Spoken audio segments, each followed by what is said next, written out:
हंसते हंसते कट जाएंगे आपके आईडीटी के रास्ते। यस माय डियर फ्रेंड्स, मैं हूं आपका टैक्स का टीचर सीए करण शेठ, और इस वीडियो में मैं आपको पढ़ाने वाला हूं introduction to taxes.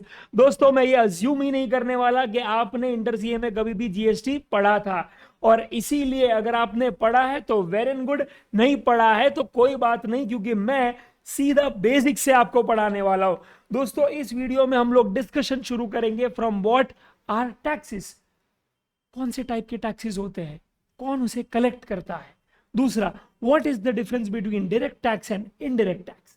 Third, GST के पहले कौन से टैक्सेस एग्जिस्ट करते थे, उसमें क्या इश्यूज थे, और कैसे वो इश्यूज, कैसे वो प्रॉब्लम्स जीएसटी में सॉल्व हो जाती है।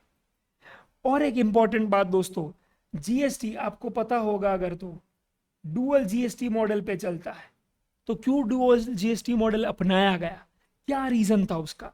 एंड दूसरा, GST is actually a destination based tax. Yes my dear friends, तो कैसे हम लोगों ने प्राचीन काल से, जहां पे हम लोग ओरिजिन बेस्ड टैक्स को फॉलो करते, तो कैसे ये 360 डिग्री टर्न मार के डेस्टिनेशन बेस्ड टैक्स जीएसटी को अपनाया, ये दोस्तों हम लोग पढ़ेंगे इस वीडियो में। तो दोस्तों, अपने कुर्सी की पेटी बांध लीजिए, क्योंकि तूफान नहीं, बहुत बढ़िया कॉन्सेप्ट आने वाला है। और अगर आपने ये वीडियो अच्छे से समझ लिया तो आपकी सीए फाइनल की आईडीटी जर्नी बहुत अमेजिंग नोट पे शुरू होने वाली है। Let me tell you that. तो दोस्तों, without wasting any time, let's go and let's begin our CA final IDT journey with this video. Let's go my dear friends. दोस्तों, शुरू से शुरुआत करते हैं और समझते हैं व्हाट इज टैक्स। दोस्तों, टेक्निकल डेफिनेशन की बात करें तो tax is a fee charged by government on income, goods, services and activity. दोस्तों, इनकम पे आपको पता ही है कि कौन सा टैक्स लगता है, परफेक्ट, इनकम टैक्स। गुड्स पे दोस्तों कौन सा टैक्स लगता था जीएसटी के पहले, तो लगता था दोस्तों VAT, okay, and CST. CST अपना सीएसटी स्टेशन नहीं बेटा, ओके। सीएसटी का full form Chhatrapati Shivaji terminus नहीं है बेटा, वो है सेंट्रल सेल्स टैक्स। और वैट का फुल फॉर्म है value added tax. Yes my dear friends, VAT लगता था जब होता था sale of goods within the state, और सीएसटी लगता था जब होता था sale of goods outside the state. यानी मुंबई से पूना अगर आपने गुड्स बेचा है तो सेलर वैट चार्ज करता था बायर को, और मुंबई से लेट्स से दिल्ली अगर क्या है गुड्स बिका है तो सेलर सीएसटी चार्ज करता था अपने बायर को। याद रखना ये चीज, ठीक है। Next is my dear friends services. तो दोस्तों, प्रोविजन ऑफ सर्विस पे आपको लगता था क्या, ओके, सर्विस टैक्स। और एक्टिविटी जो है माय डियर फ्रेंड्स दो भाग में विभाजित हुआ करता था, ओके। एक है अपना मैन्युफैक्चरिंग एक्टिविटी,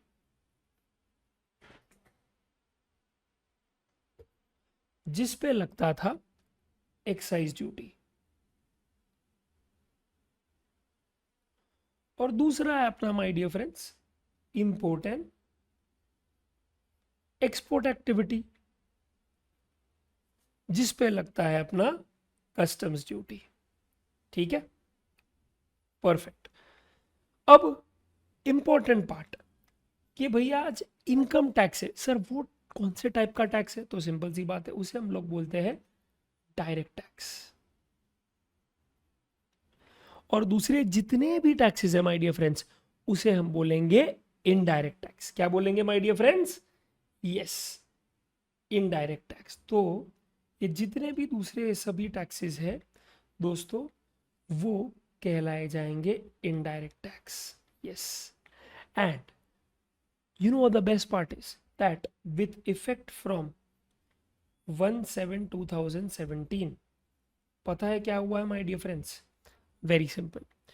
जितने भी ये इनडायरेक्ट टैक्सेस मैंने लिखे हैं, okay, except a certain part of customs, जैसे कि बेसिक कस्टम ड्यूटी, ठीक है, उसको छोड़ के, ठीक है, जितने भी इनडायरेक्ट टैक्सेस मैंने ऊपर लिखे हैं, excise, service tax, CST, right, VAT, वो सब माय डियर फ्रेंड्स वो सब समा गए, क्या बेटा, समा गए जीएसटी के अंदर। Absolutely right my dear friends, okay, वो जीएसटी के अंदर समा गए, ठीक है।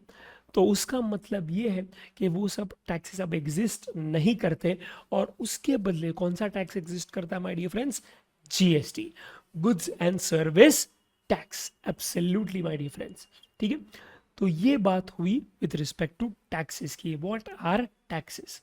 अब दोस्तों जीवन में थोड़ा आगे बढ़ते हैं और समझते हैं कि सर डायरेक्ट टैक्स क्या है और इनडायरेक्ट टैक्स क्या है और उन दोनों के बीच में फर्क क्या है। Let's try and understand that, right.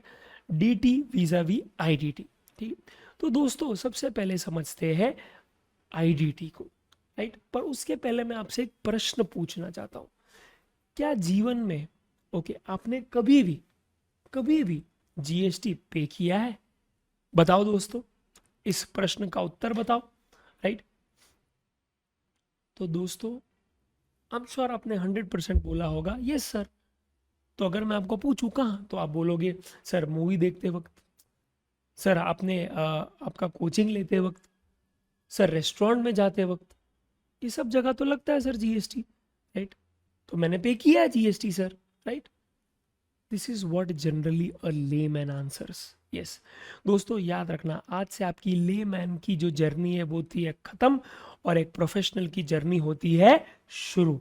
ऐसे बकवास आंसर बेटा जीवन में कभी मत देना, ओके। सर क्यों सर, पर हम लोगों ने तो जीएसटी पे किया और आपने वही पूछा। दोस्तों उसी के बारे में एक्सप्लेन करने वाला हूं, धैर्य रखो, शांत, ओके। शांत मेरे दोस्त, शांत, ओके। तो दोस्तों what do I mean by that, let's try and understand that, okay. दोस्तों जब इनडायरेक्ट टैक्सेस की बात करते हैं तो मैं इसको दो एस्पेक्ट्स में समझाना चाहता हूँ, ठीक है। एक है विथ रिस्पेक्ट टू लेवी और दूसरा है with respect to bone, okay. Levy का हिंदी में अर्थ होता है वेरी सिंपल कि आज किस पे रिस्पॉन्सिबिलिटी है टू पे द टैक्स, राइट। और बोन का मतलब ये होता है कौन फाइनली वो टैक्स अपने जेब से पे करता है, ओके। तो लेवी का मतलब वो पर्सन, ओके, जिसने कोई गुनाह किया है कोई लॉ के तहत और उसके तहत लॉ ने उसे फंसा दिया है कि तूने ये गुनाह किया है तो तुझे जुर्माना भरना पड़ेगा, ठीक है। वो होता है लेवी, कि इस पर्सन पे लेवी है, ये पर्सन रिस्पॉन्सिबल है क्योंकि इसने गुनाह किया है तो ये जुर्माना भरेगा, ठीक है। ये डिस्कशन यहाँ पे खत्म होता है। और बोन का मतलब क्या होता है, फाइनली किसके जेब से ये टैक्स जा रहा है। तो दोस्तों जब हम इनडायरेक्ट टैक्स की बात करते हैं, ठीक है, तो उस केस में ओके मैं क्लासिक एग्जांपल लेना चाहता हूँ, ठीक है। एग्जांपल बहुत ज़्यादा सिंपल है my dear friends, okay. Example ये है कि फॉर एग्जांपल आज लेट्स से आप गए ज़ारा में, राइट। ज़ारा, H&M, ये सब स्टोर्स है बेटा जहाँ पे क्या है आप कपड़े खरीदते हो, ओके। तो ज़ारा के स्टोर में गए हो आप, ओके, और आपको एक शर्ट पसंद आ गई। तो आज दोस्तों डू यू रियलाइज यहाँ पे क्या हो रहा है, ज़ारा ने एक्चुअली ओके सप्लाई किया है किसका, गुड्स का, okay. Let's say to mister case, जो मैं हूँ, ठीक है, परफेक्ट, यस। तो आज दोस्तों याद रखना जीएसटी के पर्सपेक्टिव से, जीएसटी लॉ की अगर हम लोग बात करें तो यहाँ पे जो टैक्सेबल इवेंट है, ओके, यानी कि जो गुनाह है वो क्या है, सप्लाई। सप्लाई किसका, ऑफ गुड्स और सर्विस, ओके। और फाइनली जो टैक्स है वो क्या है, जीएसटी। तो दोस्तों आज अगर आपने जीएसटी लॉ के तहत टैक्सेबल इवेंट ट्रिगर किया, यानी कि आपने सप्लाई ऑफ गुड्स और सर्विस करने का गुनाह किया है, तो याद रखना आपको जो टैक्स लगेगा वो कौन सा लगेगा my dear friends, GST, goods and service tax, okay. आपको गुड्स एंड सर्विस टैक्स का भुगतान करना पड़ेगा, absolutely my dear friends, okay. I hope आप समझ गए हो इशारा किस बात की तरफ है, ठीक है। तो आज दोस्तों सिंपल सी बात है, ओके। अगर मैं बात करूं इनडायरेक्ट टैक्स की तो जो लेवी है, ओके, वो ज़ारा और मेरे बीच में किसके बीच में होगा दोस्तों, ज़ारा, क्योंकि ज़ारा ने गुनाह किया है सप्लाई ऑफ गुड्स और सर्विस करने का, तो ज़ारा ही टैक्स पे करेगा, किसको, गवर्नमेंट को, ठीक है। बट सिंस इनडायरेक्ट टैक्स के पास ये फैसिलिटी है कि जिस पर्सन पे भी लेवी होता है माय डियर फ्रेंड्स, वो अपना बर्डन शिफ्ट कर सकता है अपने कंज्यूमर पे। सिंपल सी बात है, वो बर्डन शिफ्ट कर देता है। और ज़ारा फॉर एग्जांपल 100 रुपये का अगर वो शर्ट है, जीएसटी अगर 10 रुपया है फॉर एग्जांपल, तो वो 110 बिलिंग करेगा।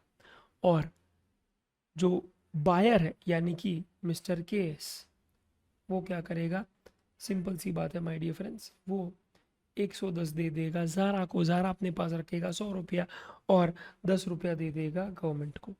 Is that very clear my dear friends? Yes.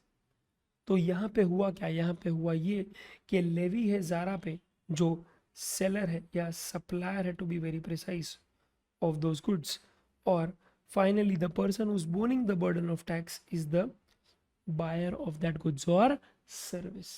ठीक है, यस। इसे बायर भी कह सकते हैं, इसे कंज्यूमर भी कह सकते हैं।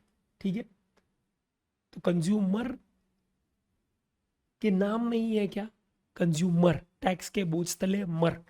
Eight the end of the day तेरा ही जेब कटेगा, याद रखना बेटा, याद रखना।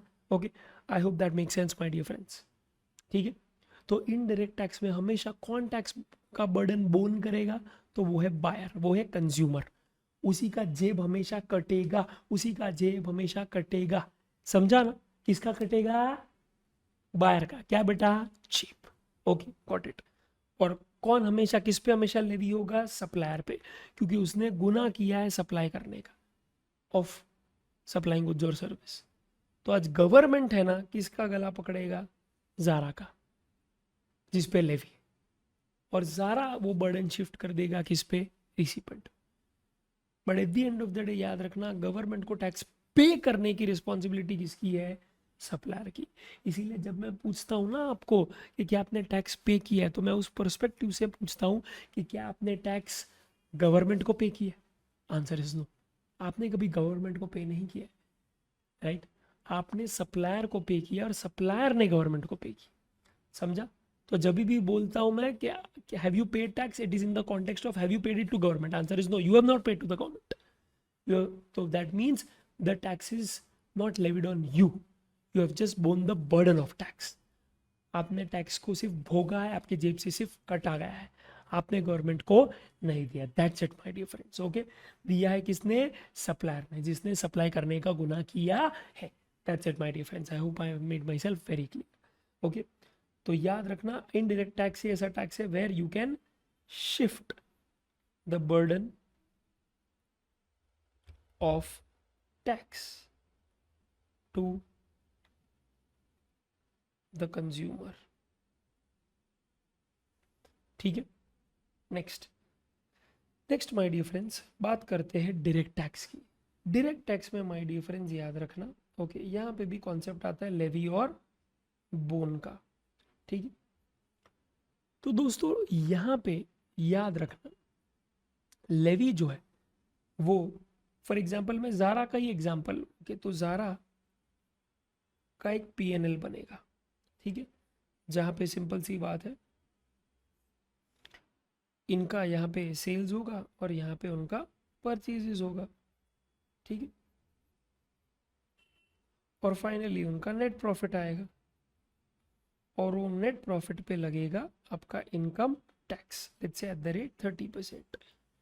ठीक है, तो आज फॉर एग्जांपल लेट्स से उनका 1 करोड़ का क्या नेट प्रॉफिट है, तो 30% यानी कि 30 लाख उनका हो गया क्या, इनकम टैक्स।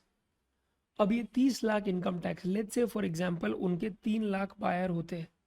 ओके, तो आज वो ऐसा नहीं बोल सकता है हर बायर को, अरे जरा आपका जो भी क्या है वो शर्ट का प्राइस है वो तो आपको देना ही है, जीएसटी तो आपको देना ही, साथ साथ में आपको क्या 10 रुपये इनकम टैक्स भी दे। तो बाहर बोलेगा क्या, पागल है क्या, अबे इनकम तेरा हुआ है भाई, उस पे इनकम टैक्स मैं क्यों दूं, है, अरे तू ही दे भाई, अरे तेरी इनकम पे मैं टैक्स दे रहा हूं तो मेरी इनकम पे कौन टैक्स देगा, माँ कसम। Are you getting it? Yes. और इसीलिए गवर्नमेंट ने बोल दिया क्या, कि भैया जब डायरेक्ट टैक्स की बात आती है तो लेवी ज़ारा पे होगा और बोन भी ज़ारा ही करेगा। यानी कि माय डियर फ्रेंड्स, ये 30 लाख जो है वो ज़ारा के ही जेब से जाएगा। Got it? यस। तो एक्चुअली ज़ारा कितना लेके जाएगा अगर नेट प्रॉफिट जो है 1 करोड़, वो नहीं बेटा, 1 करोड़ माइनस 30 लाख यानी कि 70 लाख ही क्या है उसका डिस्पोजेबल इनकम होगा, यानी कि ऐसा इनकम जो वो यूज कर सकता है, तो उसके पास रहेगा after paying tax. Getting it? Yes, आप ऐसे ही समझ लो कि भैया नेट प्रॉफिट में मेरी और गवर्नमेंट की एक पार्टनरशिप है और इतना 30% का पार्टनर है, माँ कसम 30% लेके गया सीधा। ओके, ये केस। तो आज इस केस में लेवी भी कौन करेगा? जारा। बोन भी करेगा जारा। अच्छा, लेवी जारा पे क्यों है? बिकॉज जारा ने ही गुना किया है of earning income in the previous year which will be assessed in the assessment year, और उसका जो ये गुना है इनकम कमाने का, उस पे जो जुर्माना है इनकम टैक्स देने का, ओके, वो जुर्माना भी माय डियर फ्रेंड्स जारा के ही जेब से जाए। I hope you got that my dear friends. Okay, और इसीलिए इसे बोलते भी है डायरेक्ट टैक्स। क्यों? क्योंकि जो गुना करेगा वही टैक्स पे करेगा, जो गुना करेगा वही टैक्स पे करेगा, राइट? और इसीलिए इसका नाम भी इनडायरेक्ट टैक्स है। ओके, जहां पे एक हिंदी का बहुत बड़ा मुहावरा याद आता है मुझे, क्या? करे कोई और भरे कोई और। यस माय डियर फ्रेंड्स, करे कोई और भरे कोई और। ओके, एक्चुअली वहां पैसा है, इसीलिए इसका नाम भी है इनडायरेक्ट टैक्स। क्या बेटा? Indirect tax, because indirectly it is the consumer who is finally taxed indirectly. समझा? क्योंकि जिस पे लेवी है उसका जेब कट नहीं रहा है, कंज्यूमर का जेब कट रहा है, तो उसका फाइनली कंज्यूमर है कुछ और सर्विस का, ये केस। इसलिए इसका नाम इनडायरेक्ट टैक्स है, because indirectly consumer is tax. और यहाँ पे डायरेक्ट टैक्स है बिकॉज डायरेक्टली, ओके, जिस पे लेवी है उसी का जेब कट रहा है, ये केस है माय डियर फ्रेंड्स। ठीक है, तो डीटी में जो करेगा वही भरेगा, जो करेगा वही भरेगा। इनडायरेक्ट टैक्स में करे कोई और भरे कोई और, करे कोई और भरे कोई और। I hope that make sense my dear friends. ठीक है, ठीक है, तो यहाँ पे clearly my dear friends, okay, you can not shift the burden of tax.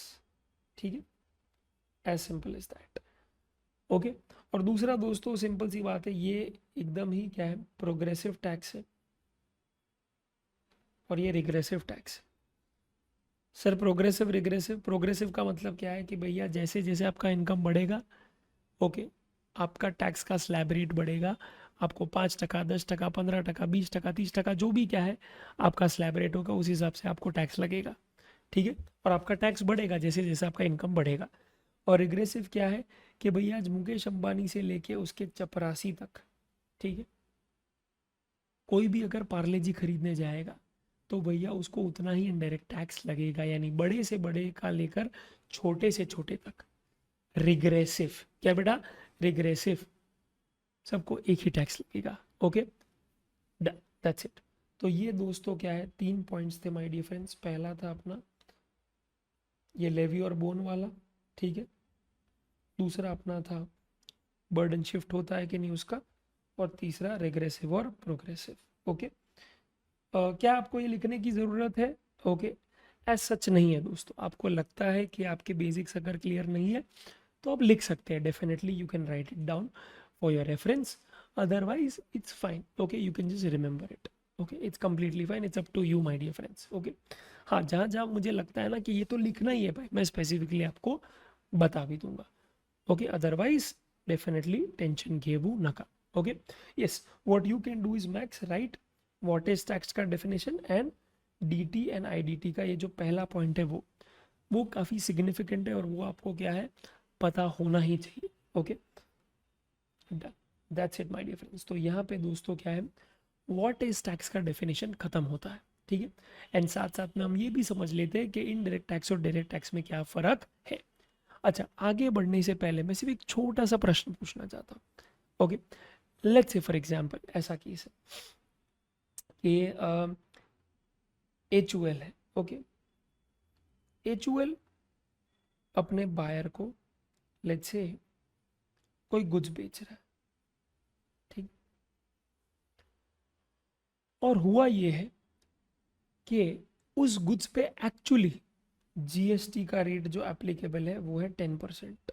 Okay, ऐसा कोई रेट नहीं है GST का सच, बट मैं सिर्फ थियोरेटिकल पर्पस के लिए ले रेट 5%, 12%, 18 और 28 ही है, और नील रेट दूसरा। ठीक है, अभी के लिए वही समझो आप, ठीक।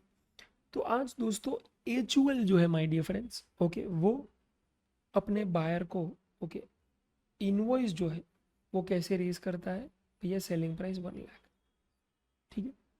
अब होता क्या है, उसको 6 महीने बाद एक नोटिस आता है कि भैया आपने तो क्या है, ओके, ये 1 लाख पे तो टैक्स पे किया ही नहीं, ठीक है, आपको तो टैक्स पे करना चाहिए था, क्यों नहीं पे किया? तो गवर्नमेंट बोलता है इस पे टैक्स पे करना है।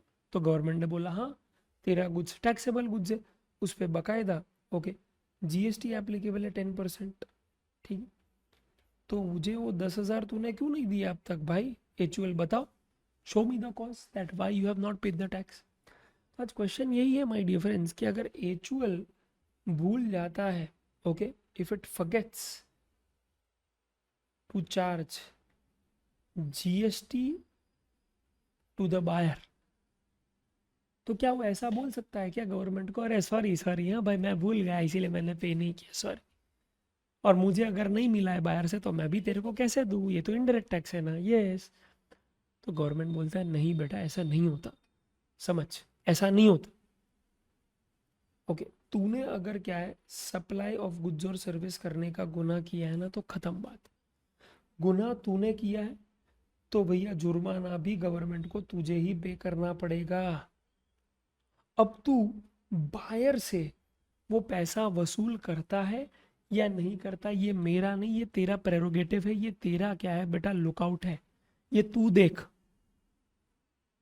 ओके, ये मैं नहीं देखूंगा, मुझे तो पैसा चाहिए, सिंपल, और वो पैसा टाइम पे नहीं मिला तो मैं ब्याज के साथ तुझ पे पैसा मांगूंगा, एज सिंपल एज दैट। तो एक चीज हमेशा याद रखना क्या, कि जिस इंसान पे लेवी होता है टैक्स, गवर्नमेंट को वही पे करता है। तो इनडायरेक्ट टैक्स में भी अगर वो क्या है रिसिपेंट से let's say for some reason पैसा कलेक्ट करना भूल जाता है, जीएसटी कलेक्ट करना भूल जाता है, डजेंट मैटर, डजेंट मैटर, उसको तो गवर्नमेंट को जीएसटी देना ही पड़ेगा, अपने जेब से तो अपने जेब से सही, ठीक है। तो यहाँ पे कई बार बच्चे पूछते हैं सर तो यहाँ पे तो लेवी, ओके, ऐसा हो गया सेलर पे हुआ, लेट्स से जारा पे, और बोन भी क्या है सेलर नहीं किया है, लेट्स से जारा नहीं, सर ये तो फिर इनकम टैक्स होगा, ये तो डायरेक्ट टैक्स होगा, ऐसा होगा ये तो, राइट, डायरेक्ट टैक्स जैसा हो गया ना यहाँ पे feature, right. Answer is no बेटा, आंसर इज नो, ये कैसे डायरेक्ट टैक्स हो गया बेटा, समझो आप, इनडायरेक्ट टैक्स में फीचर है कि आप बर्डन शिफ्ट कर सकते हो, आप वो बर्डन शिफ्ट करते हो कि नहीं ये क्लियरली आप यानी कि सप्लायर पे ही डिपेंड करता है, ये चीज़ याद रखना। तो आज इनडायरेक्ट टैक्स यानी कि जीएसटी में ये फीचर है कि you can shift the burden, you shift और you do not shift, it is supplier's prerogative, but in income tax which is a direct tax, you don't have that option only, so you will have to bear the burden, the person who's done the crime of earning income will have to pay the tax, you cannot shift the burden। तो एक में feature available है, एक में है ही नहीं। अच्छा, जिसमें फीचर अवेलेबल है उसमें आप एज अ सप्लायर वो एक्सरसाइज करते हो कि नहीं, ये आपका डिसीजन मेकिंग है, किसी और का नहीं।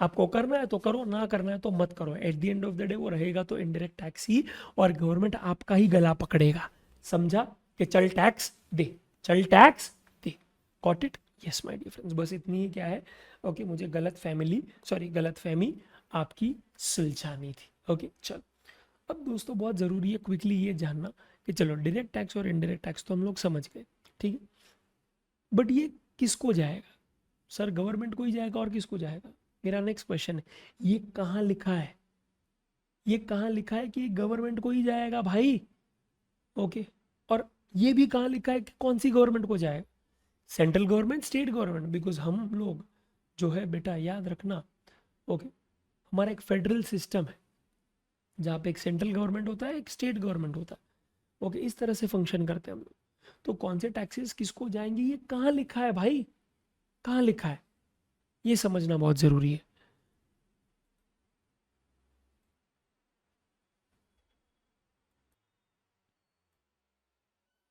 ओके, तो दोस्तों ये लिखा है कहाँ पे, article 246 of constitution of India, yes, जहाँ पे दोस्तों आपने अपने बचपन में बचपन में तू जब छोटा था, बड़ी शरारत करता था, छोटी चड्डी पहनता था, तब तुझे समझाया जाता था, सिविक्स करके एक चैप्टर था उसमें।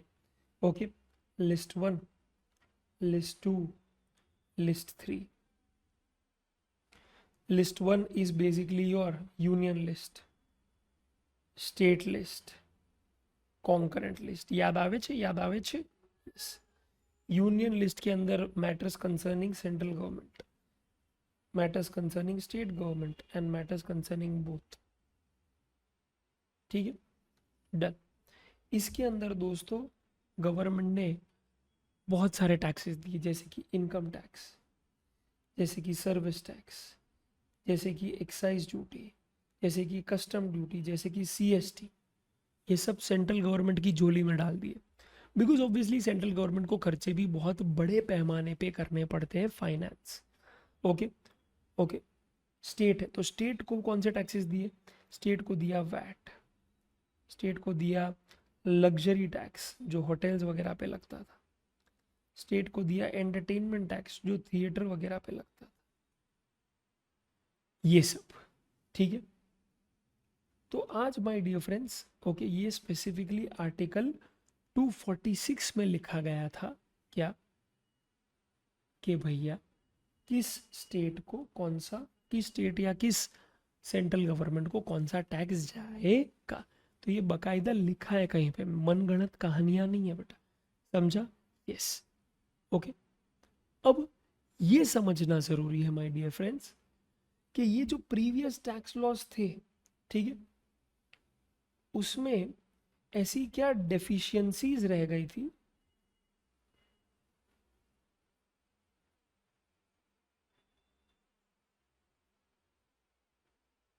जो जीएसटी में अभी नहीं है, राइट? ये समझना बहुत ही आवश्यक है, बिकॉज जब तक हम लोग उसका शॉर्टफॉल जो है वो नहीं समझ पाएंगे, हम लोग अप्रिशिएट ही नहीं कर पाएंगे कि जीएसटी कितना डेवलप्ड सिस्टम है, और जीएसटी में अभी वो सभी गलतियां जो प्रीवियस टैक्सेशंस में होती थी वो अब नहीं होती है, राइट? इतना अमेजिंग तरीके से दोस्तों जीएसटी को क्राफ्ट किया गया है। ठीक है, तो let's try and understand that my dear friends कि क्या गलतियां रह गई थी प्रीवियस टैक्स लॉस के अंदर। Are you getting it? Yes, let's go my dear friends, let's go. Okay, चलो सबसे पहले दोस्तों हम लोग समझते हैं सेल्स टैक्स। ठीक है, सेल्स टैक्स एक्चुअली पुनर्जन्म था किसका? वैट का। तो वैट के पहले क्या था? Sales tax. तो मैं एक हायरार्की समझा देता हूँ, sales tax, VAT, GST. Okay, sales tax, VAT और जीएसटी। अच्छा, सेल्स टैक्स लगता कब था? वेरी सिंपल, जब भी आप करते हो क्या? Sale of goods within the state. ठीक है, तो सप्लायर रिसिपेंट को सेल्स टैक्स चार्ज करता था, लेट्स से 100 रुपया उसका गुड्स का अमाउंट है, प्लस 10% 10 रुपया सेल्स टैक्स। रिसिपेंट से वो ले लेता था 110, अपने पास रखेगा 100, और 10 रुपया दे देगा स्टेट गवर्नमेंट को, because sales tax was a state tax just like VAT is. Okay, perfect. तो आज my dear friends sales tax function कैसे करता था, let's try and understand that. Okay, चलो दोस्तों, यस। ओके, तो आज दोस्तों सबसे पहले बात करते हैं हम लोग क्या। ओके, पहला है मैन्युफैक्चरर, फिर है wholesaler, retailer and then consumer. ठीक है, तो आज दोस्तों ओके मैन्युफैक्चरर की बात करें तो सिंपल सी बात है, आज मैन्युफैक्चरर को ओके गुड्स बनाने का कॉस्ट कितना है? Let's say 1000। ओके, पर बेटा आज कॉस्ट पे तो नहीं बेचेगा ना, क्योंकि अगर कॉस्ट पे बेच दिया तो अपनी बीवी के लिए कैसे लाएगा कंगन? अरे नहीं ला पाएगा बेटा। ओके, तो इसीलिए वो ऐड करेगा क्या? Profit margin eight the rate let's say 20%। Okay, तो वो हो जाता है 200, तो यहाँ पे हो जाएगा 1200। ठीक है, प्लस उस पे लग जाएगा sales tax at the rate 10%, यानी वो हो जाएगा 120, तो ये हो जाएगा 1320। Now that, my dear friends, will be clearly what? Correct. Okay. The price, I'm so sorry, cost to wholesaler. Okay, word use देखना क्या किया है मैंने, cost to wholesaler. ठीक है, yes. होलसेलर अभी क्या करेगा दोस्तों, होलसेलर को अगर क्या गुड्स चाहिए मैन्युफैक्चरर से तो उसको बकायदा बकायदा बेटा अलकायदा नहीं रहेगा उठी, ओके बकायदा 1320, ओके होलसेलर पे करेगा मैन्युफैक्चरर को, manufacturer okay clearly my dear friends अपने पास रखेगा सेलिंग प्राइस 1200 और 120 जो है वो अर्पण कर देगा किसको बेटा, गवर्नमेंट को, बिकॉज वो सेल्स टैक्स है और सेल्स टैक्स बेटा मैन्युफैक्चरर की अमानत नहीं है। Are you getting it? Yes. तो manufacturer my dear friends okay state government को दे देगा कितना 120, कितना बचा 120, ओके यस। चलो अब होलसेलर सिंपल सी बात है उसकी कॉस्ट है कितनी 1320, क्योंकि उसके जेब से कितना गया था 1320, तो उसी को कॉस्ट का बेस रख के वो क्या है आगे प्रॉफिट मार्जिन ऐड करेगा 20% यानी कि 264। फिर नेक्स्ट क्या आ जाएगा my dear friends, very simple okay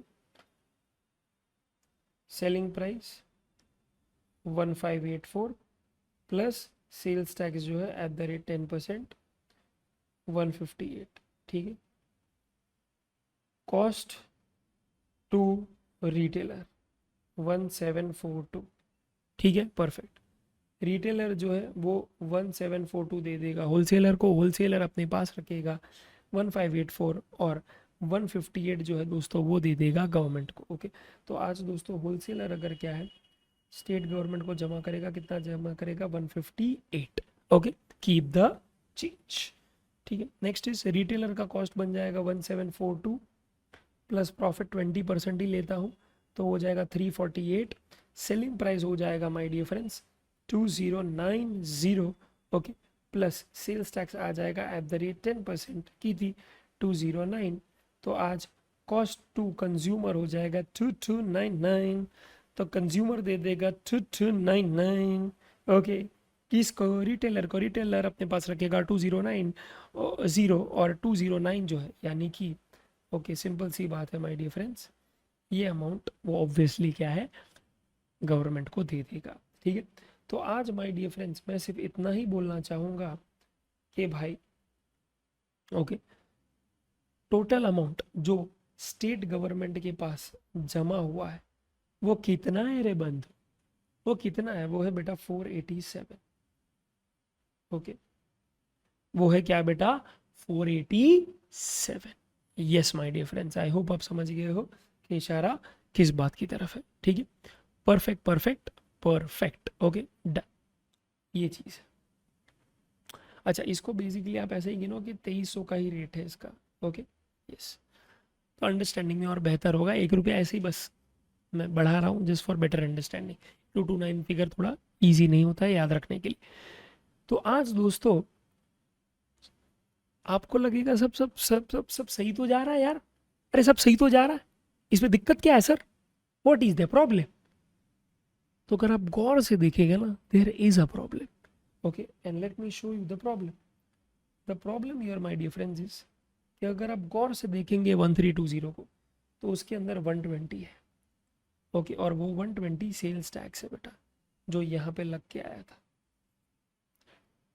और उसी पे आपका प्रॉफिट लग रहा है, वो तो ठीक है बट वो सेलिंग प्राइस का पार्ट बनता है और वो सेलिंग प्राइस पे ही लगता है वापस क्या सेल्स टैक्स।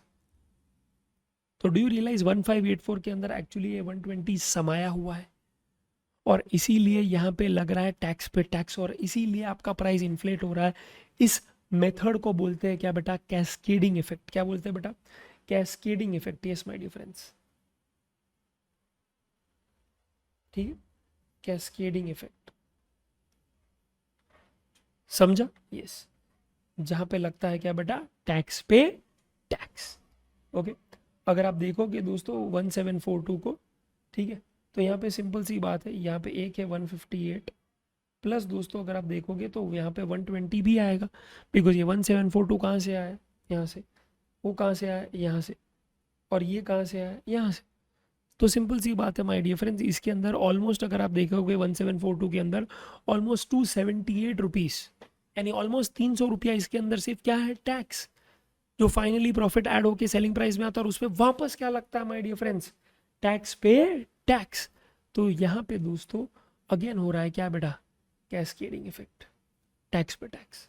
और ये जितना लंबा चेन होगा राइट, जितना डिस्ट्रीब्यूशन का चेन लंबा होगा उतना ज़्यादा कैस्केडिंग होगा, उतना ज़्यादा प्राइस इन्फ्लेट होगा और उतना ज़्यादा पैसा कंज्यूमर को देना पड़ेगा। पर कंज्यूमर भी दोस्तों याद रखना is the smartest person on earth. वो भी क्या करेगा, सबसे अच्छी चीज़ सबसे सस्ते दाम में खरीदने की कोशिश करेगा। तो उसने जब इंक्वायरी शुरू की यही गुड्स की इंटरनेशनल मार्केट्स में कि अगर हम लोग इसको इम्पोर्ट करते हैं तो कितने में पड़ेगा, तो उसे सेम चीज़ दोस्तों पड़ रही थी 2000 रुपये में। यस, तो ऑब्वियसली उसके लिए वायबल था कि वो बाहर से गुड्स मंगाए और ना कि अपने रिटेलर के पास से खरीदे, बिकॉज उसकी क्लियरली यहाँ पे 15% की बचत होती है माँ कसम। तो क्यों यहाँ से खरीदे, वो बाहर से ही खरीदेगा। ठीक है, और यही चीज़ क्या बहुत लोगों में क्या है प्रचलित होगी कि यार domestic goods are more expensive than the international goods, तो चलो इंटरनेशनल से ही मंगाते। तो धीरे धीरे क्या है डिमांड जो है वो इंटरनेशनल मार्केट्स में शिफ्ट हो रहा था। अब इससे होता क्या है, डोमेस्टिक का डिमांड घट जाता है, जिससे जो डोमेस्टिक के जो टैक्सेस है वो भी इम्पैक्ट करते हैं। बिकॉज अगर सप्लाई ही नहीं होगा, अगर सेल ही नहीं होगा, तो टैक्स कहाँ से आएगा, कहाँ से इनडायरेक्ट टैक्स आएगा मेरे बंधु। बिकॉज मैन्युफैक्चरर नहीं बेच पाएगा होलसेलर को, होलसेलर रिटेलर को, रिटेलर कंज्यूमर को, तो कहाँ से कोई भी सेल्स टैक्स लगेगा, लगेगा ही नहीं। और इसीलिए दोस्तों clearly government could see that it's not just that the demand is getting lower, this is significantly impacting the economy. और इसीलिए फिर गवर्नमेंट ने कड़े निर्णय लिए और फाइनली डिसाइड किया कि भैया ये चीज़ को ओवरकम करने के लिए हमको पक्का सेल्स टैक्स से अभी पिवट करना पड़ेगा to VAT. Yes my dear friends, VAT क्या है दोस्तों, वैल्यू एडेड टैक्स। ठीक है, क्या है my dear friends, value added tax. Is that very clear, perfect. ठीक, अब दोस्तों वैट कैसे डिफरेंट है सेल्स टैक्स से, वो जानना भी बहुत ही ज्यादा क्या बेटा आवश्यक, क्या बेटा आवश्यक। यस माय डियर फ्रेंड्स, तो आज वैट जो है my dear friends, okay simple सी बात है, यहाँ पे मैन्युफैक्चरर माल बेचेगा किसको, wholesaler, wholesaler retailer, retailer consumer. ठीक, तो आज दोस्तों मैं वही नंबर्स ले रहा हूं जो मैंने ऊपर लिए थे, but it's just that okay कि यहाँ पे कंप्यूटेशन थोड़ा अलग होगा। एंड सिंस मैं ऊपर वाले जो नंबर्स है, ऊपर के जो प्रॉफिट मार्जिन है वही लूंगा, आपको क्लियरली ये क्या है पता चल जाएगा दोस्तों कि कहाँ चीजें डिफरेंट हो रही है। And you will be easily able to carve out कि यार this is how VAT system is beneficial and this is how the entire cascading effect my dear friends was removed from the system. okay, चलो सबसे पहले दोस्तों यहाँ पे भी क्या है मैन्युफैक्चरर है, तो उसका कॉस्ट कितना है रे भैया 1000। ओके, बीवी को कंगन चाहिए 20%, 200 रुपया। सेलिंग प्राइस कितना है बेटा 1200। वैट आ जाएगा कितना 10% की थी 120, ये होनार की थी 1320। And this my dear friends mind you यहाँ पे मैंने वर्ड लिखा है प्राइस टू होलसेलर। ठीक है, यस ओके, तो याद रखना ये यहाँ पे वर्ड क्या यूज किया था कॉस्ट टू होलसेलर, यहाँ पे क्या वर्ड यूज किया है price to wholesaler. I hope that does make sense. ठीक है, परफेक्ट परफेक्ट परफेक्ट। ठीक है, डन। अब यहाँ पे माय डियर फ्रेंड्स सीन ये है कि आज जो होलसेलर था ना माय डियर फ्रेंड्स ओके, उसको अगर गुड्स चाहिए मैन्युफैक्चरर से तो उसको कितना देना पड़ेगा मैन्युफैक्चरर को, तो भैया आपने तो बोला है प्राइस टू होलसेलर 1320, तो उतना ही देना पड़ेगा। यस, उतना ही देना पड़ेगा, 1320 ही देना पड़ेगा। ओके, जिसमें से ऑब्वियसली मैन्युफैक्चरर क्या करेगा, मैन्युफैक्चरर स्टेट गवर्नमेंट को क्या कर देगा 120 रुपया दे देगा, सिंपल। क्योंकि वो वैट का जो अमाउंट उसने कलेक्ट किया होलसेलर से उसकी अमानत नहीं, तो जो भी कलेक्ट किया दे दिया। ठीक है, डन। अब क्वेश्चन आना चाहिए आपके दिमाग में, सर पर पहले जब हम लोग सेल्स टैक्स करते थे सर तो उसमें तो सेविंग होता था सर, यहाँ पे भी 1320, ओके यहाँ पे भी 1320, तो सर ये चेंज कहाँ हुआ सर। आपने तो बोला सर सेल्स टैक्स से वैट में सब चेंज हो जाएगा। हाँ बेटा सब चेंज होगा, बट चेंज तब दिखाई देगा जब आपको दिक्कत आना शुरू हुई, और दिक्कत आना आपको बेटा यहाँ से शुरू हुई है, क्योंकि कैस्केडिंग भी यहाँ से शुरू हुआ है। तो लेट्स ट्राई एंड अंडरस्टैंड कि अब यहाँ पे कैस्केडिंग होता है या नहीं। दोस्तों अब जब होलसेलर की बात आई ना कॉस्ट लिखने की, राइट, तो सिंपल सी बात थी, होलसेलर लिख ही रहा था अपना कॉस्ट, क्या 1 3 2 0।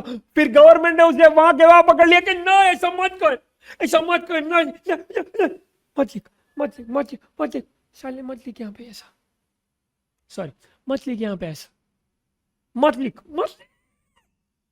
ओके, तो होलसेलर ने बोला अरे धोंडू जस्ट चिल, अरे चिल, इतना क्या हो गया, ठीक है चल मिटा दिया तेरे कहने पे मैंने 1320, पर मैं 1320 ही लिखूंगा ना, अरे मैं 1320 ही लिखूंगा ना भाई, और क्या लिखूं बताओ, अरे और क्या लिखूं बताओ भाई आप, सिंपल सी बात। तो गवर्नमेंट ने बोला तू लिख 1200, तू क्या लिख 1200। तो आज देख यार, होलसेलर बोलेगा देख भाई मेरे जेब से कितना गया, इतना, तू मेरे को कॉस्ट लिखने को बोल रहा है इतना, 120 क्या तेरा पाप देगा, हाँ, your father will give, nonsense, कहां से रिकवर करूंगा ये 120 अगर मेरे कस्टमर से नहीं करूंगा तो, राइट, कहां से करूंगा बता। तो गवर्नमेंट बोलता है मैं तुझे वो पैसा दूंगा, गवर्नमेंट बोलता है मैं तुझे वो पैसा दूंगा, टेंशन घेऊ नका, डोंट टेक टेंशन, समझू ना, यस। तो ठीक है, होलसेलर ने बोला ठीक है बस 122 देगा ना गवर्नमेंट, ठीक है, तो मैं 1200 लिखने के लिए रेडी हूं, पर ये तो बता 1200 लिखवा क्यों रहा है यार। ओके, होलसेलर ने गवर्नमेंट से पूछा, तो गवर्नमेंट ने बोला अरे पगले, तू यहाँ पे वापस अगर लिख देगा 1320 तो होगा क्या, इसके अंदर है 120 जो क्या है वैट का अमाउंट है। अभी यही कल उठ के प्रॉफिट के बाद सेल्स प्राइस में आएगा, वही सेलिंग प्राइस के बाद वापस उस पर लगेगा वैट, तो लग गया ना वापस वैट पे वैट, तो लग गया ना बेटा cascading effect.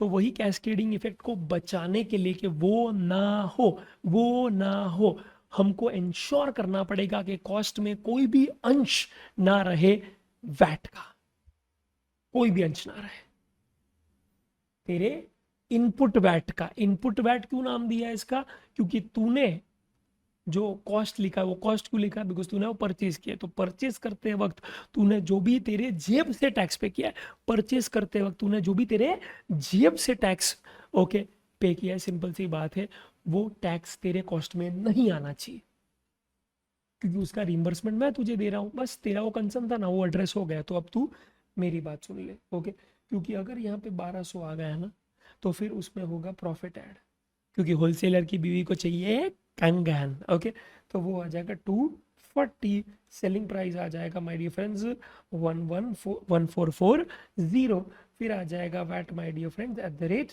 10% 140 144, okay, next is price to retailer 1584। तो अब रिटेलर को दोस्त होलसेलर से क्या है, माल चाहिए, माल यानी गुड्स चाहिए गाउठी, ओके, तो सिंपल सी बात है उसे देना पड़ेगा कितना 1584। सर अब ये 1584 का होलसेलर क्या करेगा वो बता दो। तो ऑब्वियस सी बात है बेटा 1440 तो अपने पास ही रखेगा, because that's selling price and that is the amount that he deserves to keep it. Are you getting it? Yes, because it's nothing else but cost plus profit, right? Yes, but 144 में से okay कुछ सियापा होगा दोस्तों, okay, और वो सियापा ये है okay कि आज वो पूरा 144 जब होलसेलर गवर्नमेंट को देने गया, बिकॉज वो वैट का अमाउंट था, तो उसने बोला ठीक है यार, जैसे सेल्स टैक्स में क्या करता था, जो भी टैक्स कलेक्ट करता था गवर्नमेंट को पे कर देता, टैक्स कलेक्ट करो पे करो, कलेक्ट करो पे करो, कलेक्ट करो पे करो, राइट, क्योंकि टैक्स मेरी अमानत नहीं है, टैक्स मेरी अमानत नहीं है, राइट, यस। तो फिर वो पे करके चला गया, चला गया, चला गया, चला गया, चला गया। फिर गवर्नमेंट ने बोला क्या, गवर्नमेंट ने बोला पलट, क्या बेटा पलट, तो मैं पलटा, ओके, और मैं आया गवर्नमेंट के पास और बोला अरे गवर्नमेंट आपने बोला है, आपने बुलाया मेरे को।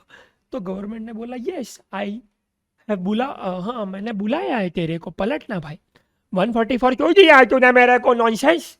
ओके, तो उसने बोला अरे टैक्स का अमानत है ना, तो मैं कैसे रख सकता हूँ अपने पास, कम ऑन यार, मैं आपको ही दूंगा ना, राइट। तो गवर्नमेंट ने बोला हाँ बात सही है, वो मुझे ही देना चाहिए। बट सुन, ये 144 तूने जो मुझे दे दिया है, ठीक है, याद कर, मैंने भी तुझे प्रॉमिस किया था कि मैं तुझे दूंगा 120। तब जाके तू माना था 1200 रुपये कॉस्ट लिखने का, याद है? याद है? यस। तो गवर्नमेंट ने वही बोला कि ये 144 जो तू तेरे कस्टमर यानी कि रिटेलर के जेब से लेकर आया है, उसमें से, ये बात तेरी सही है कि टैक्स तेरी अमानत नहीं है, पर मैं तुझे बोल रहा हूँ कि सिंस मैंने तुझे एक ज़माने में रोका था 120 रुपये लिखने से तेरे कॉस्ट में से, इस 144 में से याद रख, ओके, 120 तेरी अमानत है, तू अपने पास उसे रख, क्योंकि वो हक मैंने तुझे दिया है रखने का, और तू मेरे पास सिर्फ 24 रुपया जमा कर। कितना जमा कर? 24 रुपया, राइट। यस। तो 144 में से अपने पास रख 120, मुझे दे 24। 120 अपने पास इसीलिए रख सो दैट तेरे जेब से जो गया था वो तेरे जेब में आ जाए, सो दैट तेरा कॉस्ट नलीफाई हो जाए with respect to the VAT amount, and तू सिर्फ ओके कॉस्ट ऑफ प्रोडक्ट 1200 ही अपने कॉस्ट में लिखे, ठीक है। तो आज होलसेलर के जेब से ओके 120 गया था जब उसने माल खरीदा था, कहाँ से?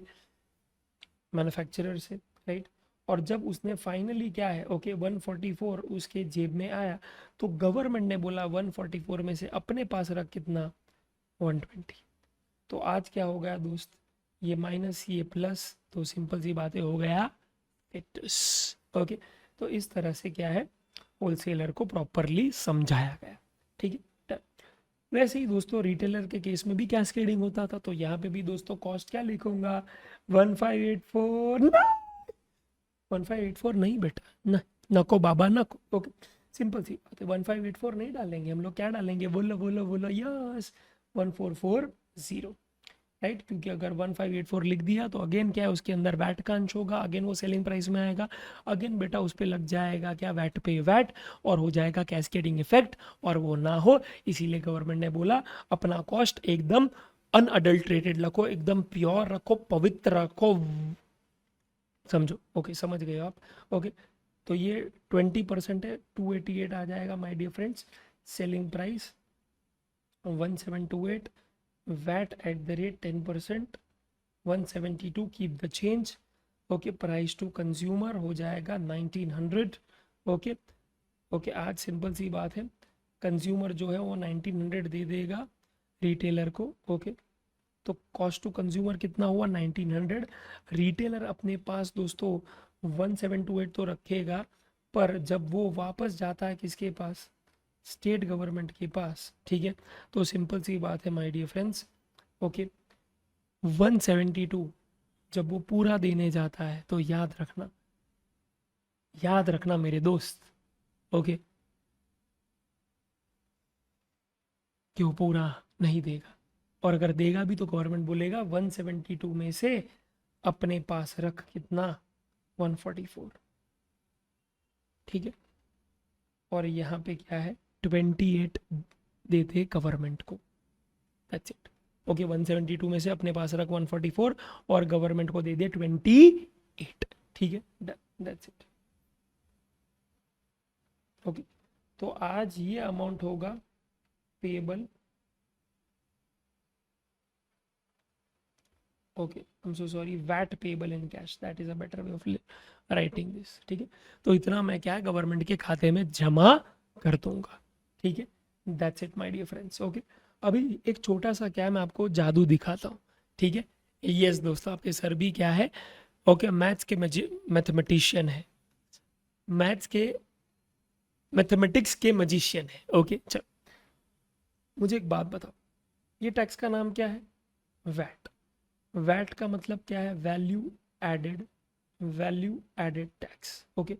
इसका एक स्लोगन देता हूं मैं आपको, ओके, जितना वैल्यू ऐड करोगे उतना वैट भरोगे, ठीक है।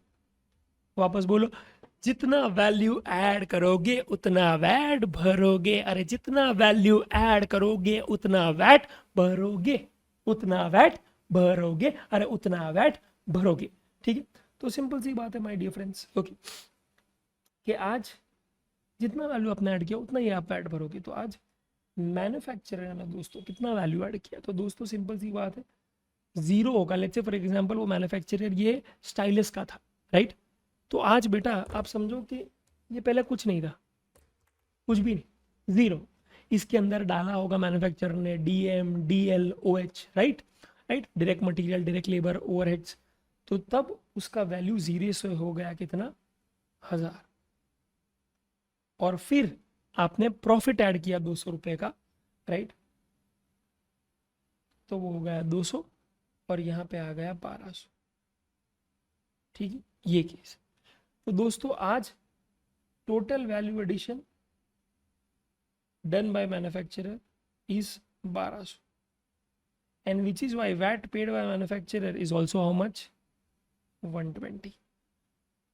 सिंपल, ठीक है, डन। दूसरा क्या है दोस्तों, very simple very simple very simple, right, and that is कि भाई आज होलसेलर जो है, ठीक है, उसने वैल्यू कितना ऐड किया, तो उसने 1200 में खरीदा और 1440 में बेचा। तो उसका वैल्यू एडिशन मात्र प्रॉफिट का ही है, जितना उसने प्रॉफिट उस प्रोडक्ट में ऐड किया है वो उसके एंड से वैल्यू ऐड है वो प्रोडक्ट में। तो आज उसके एंड से वैल्यू ऐड है 240, तो उसने वैट भी कितना भरा, 24। देखा ही बेटा। और इसने अपने एंड पे, ओके, यानी रिटेलर ने अपने एंड पे कितना वैल्यू एडिशन किया बताओ, 1728 माइनस 1440 यानी कि प्रॉफिट 288। ठीक है, तो आज 288 का जो वैट है वो कितना है, 28। समझू, अरे बेटा समझू, राइट, ये केस। तो आज मैं तो इतना ही बोलूंगा माय डियर फ्रेंड्स कि भाई सुन, जितना वैल्यू ऐड करोगे, ओके, उतना वैट भरोगे आप, एज सिंपल एज दैट। ठीक है, डन है बॉस, डन है, डन है, डन है। ठीक है, तो एक्चुअली अगर आप देखने जाओ तो जीरो से लेके, ओके, कितना वैल्यू ऐड हुआ है, 1728 का। तो total value addition by manufacturer, wholesaler and retailer कितना हुआ है, 1728। तो टोटल वैट भी कितना जमा हुआ है, 172। इसको ऐड करो, 120 प्लस 24 प्लस 28, आपको क्या फिगर मिलेगा, यही मिलेगा बेटा, और कुछ नहीं मिलेगा। ठीक है, यस। तो जितना वैल्यू ऐड हुआ है उतना ही वैट गवर्नमेंट को मिला है, और जिसने जितना वैल्यू ऐड किया है उसने उतना ही वैट जमा भी किया है, उतना ही किया है, ना कम ना ज्यादा, राइट। एंड इसीलिए, ओके, बस एक लास्ट चीज और कंक्लूड करना चाहता हूं, और वो है ये कि जो भी वैट है, ओके, जो इंडिविजुअली मैन्युफैक्चरर ने, होलसेलर ने, रिटेलर ने जमा किया गवर्नमेंट के पास, याद रखना माय डियर फ्रेंड्स, ओके, कि उन्होंने वो अपने जेब से नहीं दिया, किसी और का जेब कटवा के दिया है, समझा। तो आज मैन्युफैक्चरर ने गुनाह क्या किया, वैल्यू एडिशन करने का, दैट इज 1200 रुपीज, जिसका वैट बनता है कितना, 120। वो उन्होंने किससे फाइनेंस करवाया है, होलसेलर से। क्यों, क्योंकि होलसेलर को उसने चार्ज किया है 1320, जिसके अंदर 120 है वैट। तो उसने होलसेलर से वैट लेके किसको अर्पण कर दिया, गवर्नमेंट को, राइट। होलसेलर की बात करें दोस्तों तो उसका वैल्यू एडिशन कितना था, 240। तो उसका वैट कितना बनता है, 24। तो वो तो उसे देना ही है गवर्नमेंट को, पर साथ साथ में आप समझो उसने इनपुट वैट भी क्या है, अपने जेब से दिया था, उसको 120 भी रिकवर करना है अपने कस्टमर से। जो भी टैक्स है याद रखना, आपको अपने कस्टमर से ही रिकवर करना है, याद रखना। एक तो 24 जो गवर्नमेंट को सीधा देना, और दूसरा ऑलरेडी जो इनपुट वैट दे के आया हूं वो, दोनों टैक्स उसने लगा दिया। 144 किसको, रिटेलर को। रिटेलर से लिया माय डियर फ्रेंड्स 1584, जिसके अंदर 144 इज द वैट अमाउंट, और वो वैट अमाउंट में उसने अपने पास रखा 120 और गवर्नमेंट को दे दिया 24। सिंपल। तो यहां पे भी दोस्तों, do you realize that wholesaler ने अपना वैट 24 रुपया और मैन्युफैक्चरर का वैट जो उसने भोगा था 120 रुपया, वो उसने रिटेलर से क्या है वसूल किया है 144। And last my dear friends, retailer की अगर बात करें ओके तो 172 को 3 भाग में विभाजित करो, 120, 24, 28, तो उसने कितना वैल्यू एडिशन किया 288 का, उसका 10% कितना होता है बेटा, ऑब्वियसली 28 जो उसे जमा करना है गवर्नमेंट के पास, तो वो कस्टमर को चार्ज करेगा ही, बट उसने भी जो वैट अपने जेब से भोगा है वो भी वो कस्टमर से चार्ज करेगा, दैट इज 120 एंड 24। तो दोस्तों यहाँ पे भी शातिर तरीके से रिटेलर ने जो वैट उसने अपने जेब से भोगा है और जो वैट उसे देना है गवर्नमेंट को, ये दोनों उसने वसूल कर लिया किससे, कंज्यूमर से। तो मैन्युफैक्चरर ने वसूल किया होलसेलर से, होलसेलर ने अपना और मैन्युफैक्चरर का वसूल किया रिटेलर से, रिटेलर ने अपना, होलसेलर का और मैन्युफैक्चरर का, तीनों का वसूल किया कंज्यूमर से। एंड फाइनली बेटा कंज्यूमर कौन है, consumer of goods and service, वो आगे तो बेचने वाला नहीं, वो खुद ही उसे क्या है वो गुड्स को कंज्यूम कर लेगा, समा लेगा अपने में। तो सिंपल सी बात है बेटा, वही टैक्स भोगेगा, यानी पूरे वैट चेन का जो टैक्स है वो किसके जेब से आया है, कंज्यूमर के जेब से आया है। कंज्यूमर ने पूरा को पूरा वैट जो है फाइनेंस करवाया, as simple as that, because consumer के नाम में ही कंज्यूमर, कंज्यूमर टैक्स से बोझ तले मर, समझू ने गौठी, यस। और इस तरह से माय डियर फ्रेंड्स मैं सिर्फ इतना ही बोलूंगा, क्या अरे बोलो ना यार, कि भाई कोई भी क्या है वैट अपने जेब से नहीं दे रहा है, ठीक है, सब वो फाइनली क्या है बर्डन शिफ्ट कर रहे हैं, और फाइनली जो बर्डन जिसने बोन किया है वो बेटा कंज्यूमर है, बिकॉज ये 1900 के अंदर बेटा 172 है, और ये 172 जो है माय डियर फ्रेंड्स ओके वो कंज्यूमर का जेब कटा है, इसीलिए गवर्नमेंट के जेब में आया है, इसलिए गवर्नमेंट के जेब में आया है, समझा, टोटल 172, बिकॉज यार सिंपल है कि इंग्लिश में कहावत है, one man's loss is one man's gain, तो it's the consumer who has lost, it is the government who has gained, as simple as that, okay. बस वो जमा क्या है अलग अलग लोगों ने किया है, that's it, okay. I hope you all understood this. अच्छा क्या कैस्केडिंग हो रहा है यहाँ पे, नको बाबा नको, इसीलिए बेटा आप क्लियरली देख सकते हो कि जो प्राइस है यहाँ पे माय डियर फ्रेंड्स वो कितना है बेटा, प्राइस टू कंज्यूमर कितना है भाई, 1900 ऊपर कितना था, माँ कसम 2300 था ऊपर, अरे 2300 था यार, 2300 से सीधा 1900 आ गया, डू यू रियलाइज दैट, कि जो इंपोर्ट मैं कर रहा था 2000 में अभी बंद कर दूंगा, बिकॉज मुझे 1900 में क्या डोमेस्टिक मार्केट में मिल रहा है, तो बाहर क्यों जाओ अभी मैं, अरे मैंने रिटेलर से, मेरे मैन्युफैक्चरर से ही खरीदूंगा माँ कसम, क्योंकि इतने सस्ते में मिल रहा है वो, क्योंकि अब कैस्केडिंग नहीं हो रहा है, ओके। तो कैस्केडिंग नहीं हो रहा है वो कैसे देखेंगे आप, यहाँ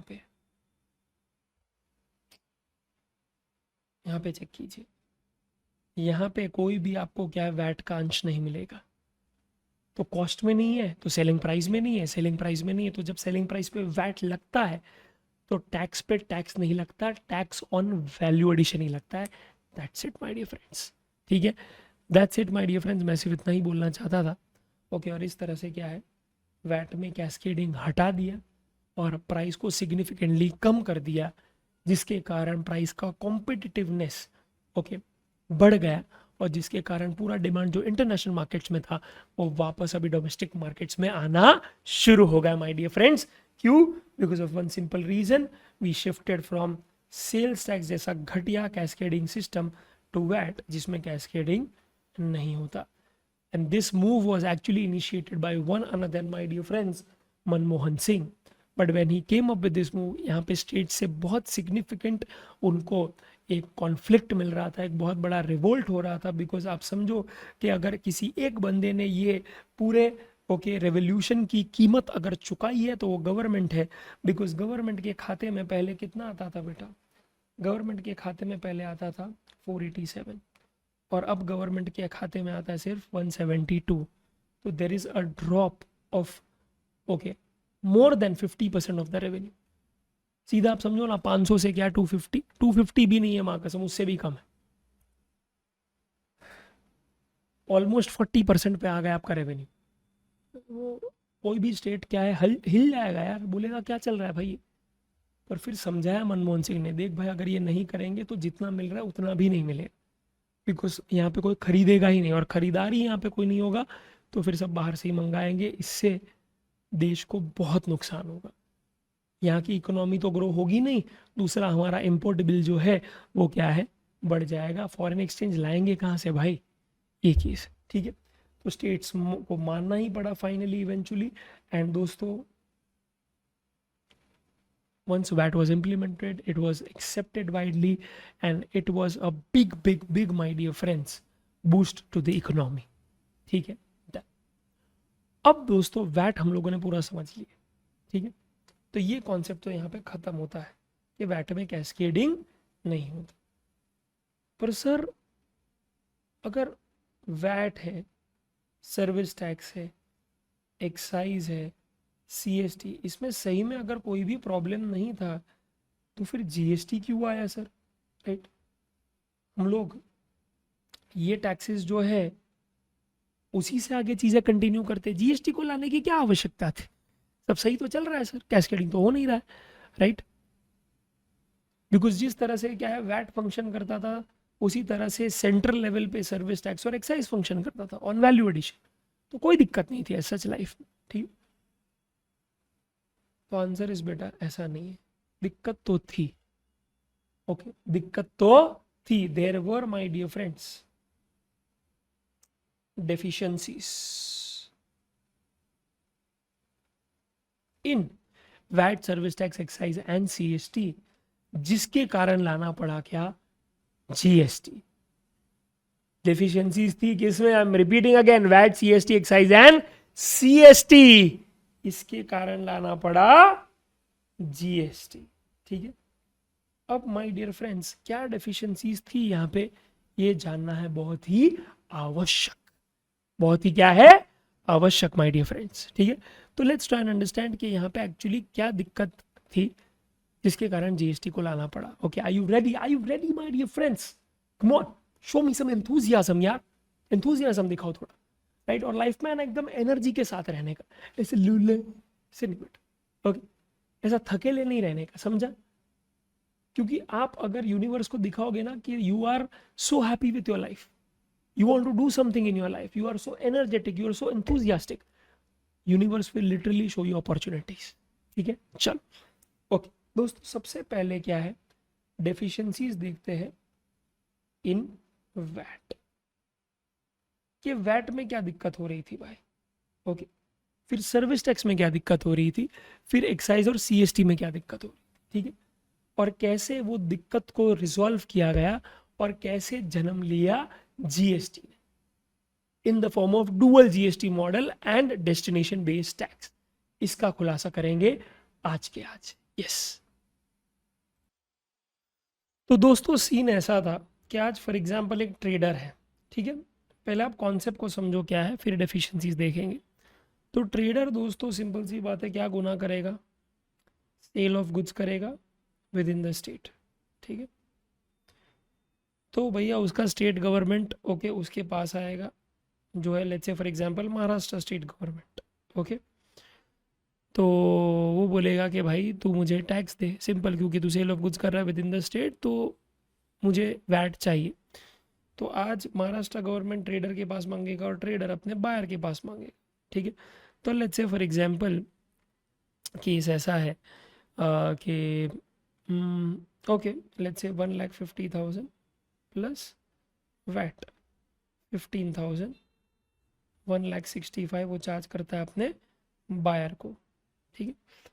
तो इस तरह से सिंपल सी बात है कि वैट वो चार्ज करेगा और ये गुड्स बेचने के लिए उसने गुड्स खरीदा भी होगा, तो लेट्स से उसने वो परचेज किया है विद इन द स्टेट से ही, ठीक है। तो आज इसका जो सेलर होगा, ये ट्रेडर का सेलर, लेट्स से ये T2 है, तो ये T1 ट्रेडर 1 ने भी उसे वैट चार्ज किया होगा, लेट्स से 1 लाख में खरीदा था, वैट है लेट्स से 10%, तो कितना आ जाएगा 10,000, ठीक है। तो ये वैट उसकी जेब से गया होगा, सिंस ये वैट उसने परचेज के टाइम जेब से पे किया था, इसे इनपुट वैट बोलते हैं, बिकॉज परचेज यानी खरीदा, यानी वो माल अंदर आया, गुड्स अंदर आया, इनपुट, राइट। और सिंस सेल्स का मतलब आउटवर्ड सप्लाई होता है, जहाँ पे गुड्स आपके गोडाउन से बाहर चला जाता है, तो उसे बोलते हैं आउटपुट, आउटपुट, राइट। तो इसे आउटपुट वैट बोलते हैं, ठीक है, यस, ओके। तो आज गवर्नमेंट क्या बोलता है भैया, output tax minus input tax का तुझे मिलेगा क्रेडिट, यानी वो तू अपने पास रख, ओके। तो तूने जितना भी जमा किया है कस्टमर से 15,000, वो पूरा मुझे मत दे, तू उसमें से अपने पास इनपुट टैक्स रख और मुझे रिमेनिंग अमाउंट दे दे, ठीक है। और ये रिमेनिंग अमाउंट भी क्या है दोस्तों, अब देखोगे तो वैल्यू एडिशन कितना था, 1.5 माइनस 1, 50,000, 50,000 का 10% इज 5,000, उतना ही उसने मेरे पास जमा किया जितना उसने उस प्रोडक्ट में वैल्यू ऐड किया था, ठीक है। इसमें कोई डेफिशिएंसीज नहीं है, मैं बस आपको एक कॉन्सेप्ट पहले दिमाग में बिठा रहा हूँ कि इस तरह से चीज़ें फंक्शन होती है, राइट। तो याद रखना दोस्तों, ये जेब से जो इनपुट वैट गया था वो भी महाराष्ट्र स्टेट गवर्नमेंट को गया था, राइट। और जो आउटपुट वैट है वो भी क्या है, किसको देना है, एमएसजी को ही देना है, ओके। तो आज दोस्तों सिंपल सी बात है, इनपुट वैट आपको एमएसजी से लेना है और आउटपुट वैट आपको एमएसजी को देना है, ठीक है। अच्छा, आउटपुट वैट क्यों देना है, बिकॉज कस्टमर के जेब से आपने जो भी टैक्स कलेक्ट किया है वो आपकी अमानत नहीं है, तो आपको देना है। बट गवर्नमेंट बोलता है अरे रुक, पूरा मत दे, पूरा 15,000 मत दे, बिकॉज कॉस्ट में तू लिखेगा कि अपनी जो भी कॉस्ट शीट बनाएगा, ठीक है, उसमें तू अपना कॉस्ट कितना लिखेगा, तेरे जेब से तो यहाँ पे 1,10,000 गया था ना, पर तू लिखेगा कितना, 1, क्योंकि 10,000 मैं तुझे क्या है देने का वादा करता हूँ, तो मुझे 10,000 गवर्नमेंट से लेना है बिकॉज वो इनपुट वैट है, और आउटपुट वैट मुझे गवर्नमेंट को देना है।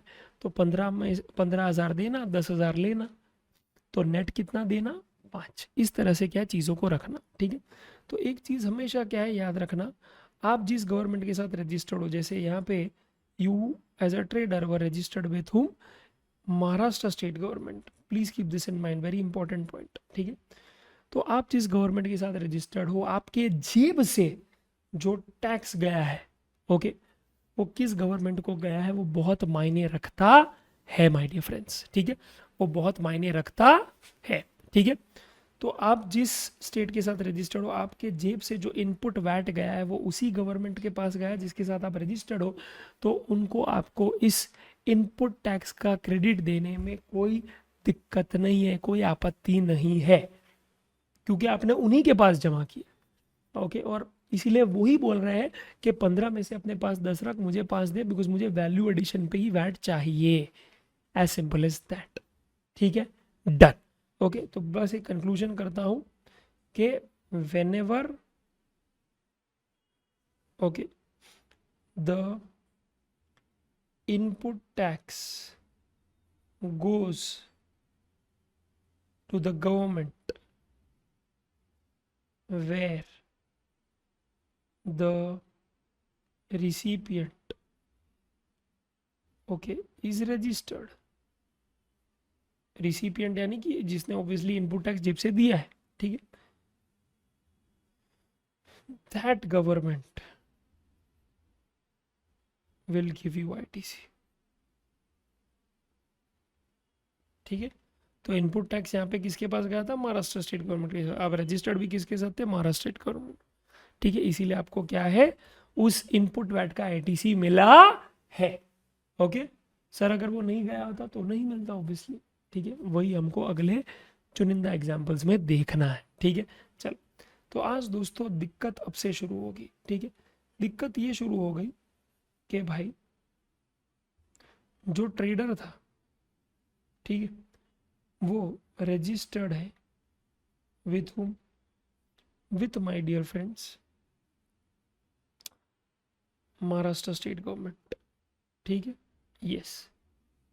अब सीन ये है, सीन ये है माय डियर फ्रेंड्स, दैट आपने लेट से खरीदा है goods from a manufacturer, last time trader से खरीदा था T1, राइट। अब आप परचेज कर रहे हो फ्रॉम, ठीक है,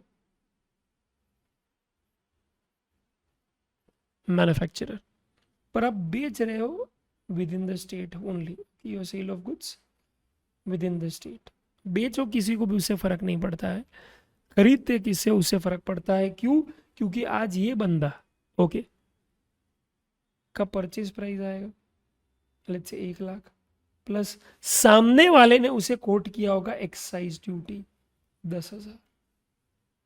अब दिक्कत ये है कि ये एक्साइज ड्यूटी मैंने बोला था आपको लिस्ट 1 में आता है। अगर आपको चाहिए, मैं अगर आपको चेक करना है, आपको बिलीफ नहीं है मेरे पे, तो देख लो बेटा। Okay, union list, central government, excise duty. तो क्लियरली माय डियर फ्रेंड्स, ये टैक्स भी किसको जाएगा? ओके, एक्साइज ड्यूटी का टैक्स जाएगा, एक्साइज ड्यूटी का ड्यूटी जाएगा rather to central government. Actually duty का जो एक्ट का नाम है वो नाम ही था सेंट्रल एक्साइज एक्ट।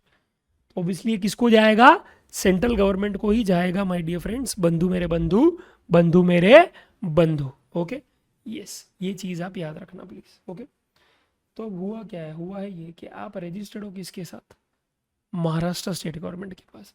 पर आपका जो ये इनपुट टैक्स है वो किस गवर्नमेंट को गया है? वो गया है सेंट्रल गवर्नमेंट को, जो आपका गवर्नमेंट नहीं है। तो आप अगर आईटीसी मांगते हो महाराष्ट्र स्टेट गवर्नमेंट से, तो महाराष्ट्र स्टेट गवर्नमेंट बोलेगा अरे पर तूने तो पैसा जमा किया है सेंटर के साथ, राइट? और सेंटर के पास मांगोगे तो वो बोलेगा अरे पर तू तो रजिस्टर्ड है महाराष्ट्र के साथ, तो जो भी आउटपुट वैट होगा वो तो तू महाराष्ट्र को देगा। तो पैसा लेने मेरे पास आता है पर देने तू महाराष्ट्र के गवर्नमेंट के पास जाता है। Non sense, is this fair? तो फिर उसमें ट्रेडर नहीं बोला नो। और इसीलिए दोस्तों याद रखना, इस एक्साइज ड्यूटी का आपको नहीं मिलेगा क्या? आईटीसी। ओके, इस एक्साइज ड्यूटी का आपको नहीं मिलेगा आईटीसी, बेटा नहीं मिलेगा ITC. Okay, I hope you understand my dear friends, and I hope आप समझ गए हो कि इशारा किस बात की तरफ है। ठीक है, यस सर। इसका कॉस्ट पे क्या इम्पैक्ट होगा? कॉस्ट पे इम्पैक्ट ये होगा कि ये कॉस्ट ही सीधा लिखेगा 1,10,000, ठीक है, प्लस प्रॉफिट। अगर मैं 50% गिनूं, जो ऊपर मैंने गिना था 55,165। अच्छा, तो अभी जब बेचेगा सेलिंग प्राइस 165 प्लस वैट 16,500, ठीक है, ये सीन हो जाएगा माय डियर फ्रेंड्स। ओके, तो आज ये है 16,500, राइट, और ये है क्या बेटा? 10,000। तो आज ट्रेडर जैसे गया 16,500 माइनस 10,000, 6,500। तो गवर्नमेंट ने साफ मना कर दिया 10,000 का आपको कोई क्रेडिट नहीं मिलेगा, बिकॉज जो पैसा मेरे पास जमा हुआ ही नहीं उसका बेनिफिट मैं आपको कैसे दे सकता? नहीं दे सकता, सिंपल। वो पैसा मेरे पास जमा ही नहीं हुआ है भाई, ये पैसा मेरे पास जमा हुआ था। तो आज हुआ क्या? आपको देखना है, आपको देखना है, मैं बताता हूँ। वैट में सिनेरियो ये हुआ था, राइट, कि T1 T2 आपने मेरे पास 5,000 जमा किया और T1 ने मेरे पास 10,000 जमा किया था। आप समझो मेरे पास टोटल पैसा 15,000 जमा हुआ है। क्यों? क्योंकि वैल्यू एडिशन भी हुआ था 0 से लेके 1,50,000 तक। तो total value addition cost plus profit मिला के 1,50,000 का होता और मेरे पास 15,000 आ गया था। पर अब आपके सिनेरियो में क्या हो रहा है? हाँ, क्या हो रहा है आपके सिनेरियो में, राइट? ये मैन्युफैक्चरर 1, ये ट्रेडर, ठीक है। तो आप मुझे बोल रहे हो कि आप 6,500 जमा करोगे। अरे पर आप समझो कि मेरे पास कोई 10,000 जमा हुआ ही नहीं है। वो तो किसके पास जमा हुआ है? सेंट्रल गवर्नमेंट के पास, मेरे पास थोड़ी हुआ है। और मुझे पूरा पैसा चाहिए क्योंकि आपने मुझे पैसा जमा नहीं किया इनपुट टैक्स में मेरे पास। तो सिंपल सी बात है, मैं कैसे आपको कोई भी बेनिफिट दूं? मैं नहीं दे सकता। मैं यहाँ पे आपको 5,000 इसीलिए अलाउ कर रहा था क्योंकि इसने 10,000 जमा किया। पर भैया 10,000 तो महाराष्ट्र स्टेट गवर्नमेंट के पास जमा हुआ ही नहीं है। तो मैं कैसे आपको बोलूँ 6,500 दो? मुझे आप पूरा 16,500 दो बॉस। आपको कोई भी आईटीसी नहीं मिलेगा 10,000 का। और इसीलिए सिंपल सी बात है, कॉस्ट यहाँ पे था कितना? 1,10,000, ठीक है, ये केस। तो बस ये मैं क्या है बोलना चाहता हूँ। I hope this make sense, ठीक है। तो इससे क्या होगा? कैस्केडिंग शुरू हो जाता है। कैसे कैस्केडिंग शुरू हो जाता है? क्योंकि 1,65,000 में माय डियर फ्रेंड्स, ओके, 10,000 क्या है? वैट है। 10,000 क्या है? वैट है my dear friends. Got it? I am so sorry, 10,000 क्या है? Excise, right. और उस एक्साइज पे लग रहा है क्या, वैट।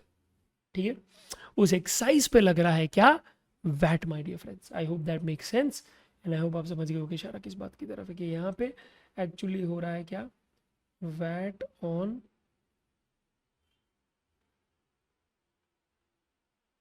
Excise duty.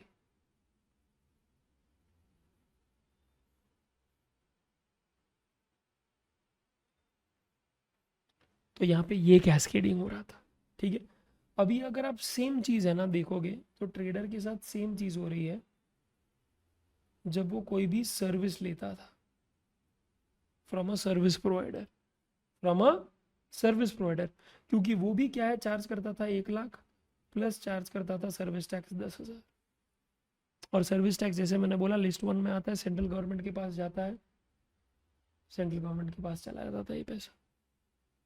और फिर क्या होता था, ये तो रजिस्टर्ड है महाराष्ट्र स्टेट गवर्नमेंट के पास, तो अगेन आप जिस स्टेट के साथ रजिस्टर्ड हो, इनपुट टैक्स जो है जो आपके जेब से गया है वो आपके गवर्नमेंट के पास जमा नहीं हुआ, वो सीजी के पास जमा हुआ। जैसे एक्साइज सीजी के पास हुआ था, वैसे सर्विस टैक्स भी सीजी के पास ही जमा हो रहा था, और क्लियरली इसको नहीं मिल रहा था क्या, ITC। तो अगेन क्या है, कॉस्ट में क्या आ जाता था, 1,10,000, फिर उसके अंदर आता था क्या, प्रॉफिट, फिर आ जाता है सेलिंग प्राइस। ठीक है, फिर दोस्तों वो सेलिंग प्राइस जो है, ओके 1,65,000, उस पर आ जाता था क्या, वैट। अब जो वैट आता है माय डियर फ्रेंड्स, वो इस बार ओके वो वैट लग जाता है किस पे, on service tax.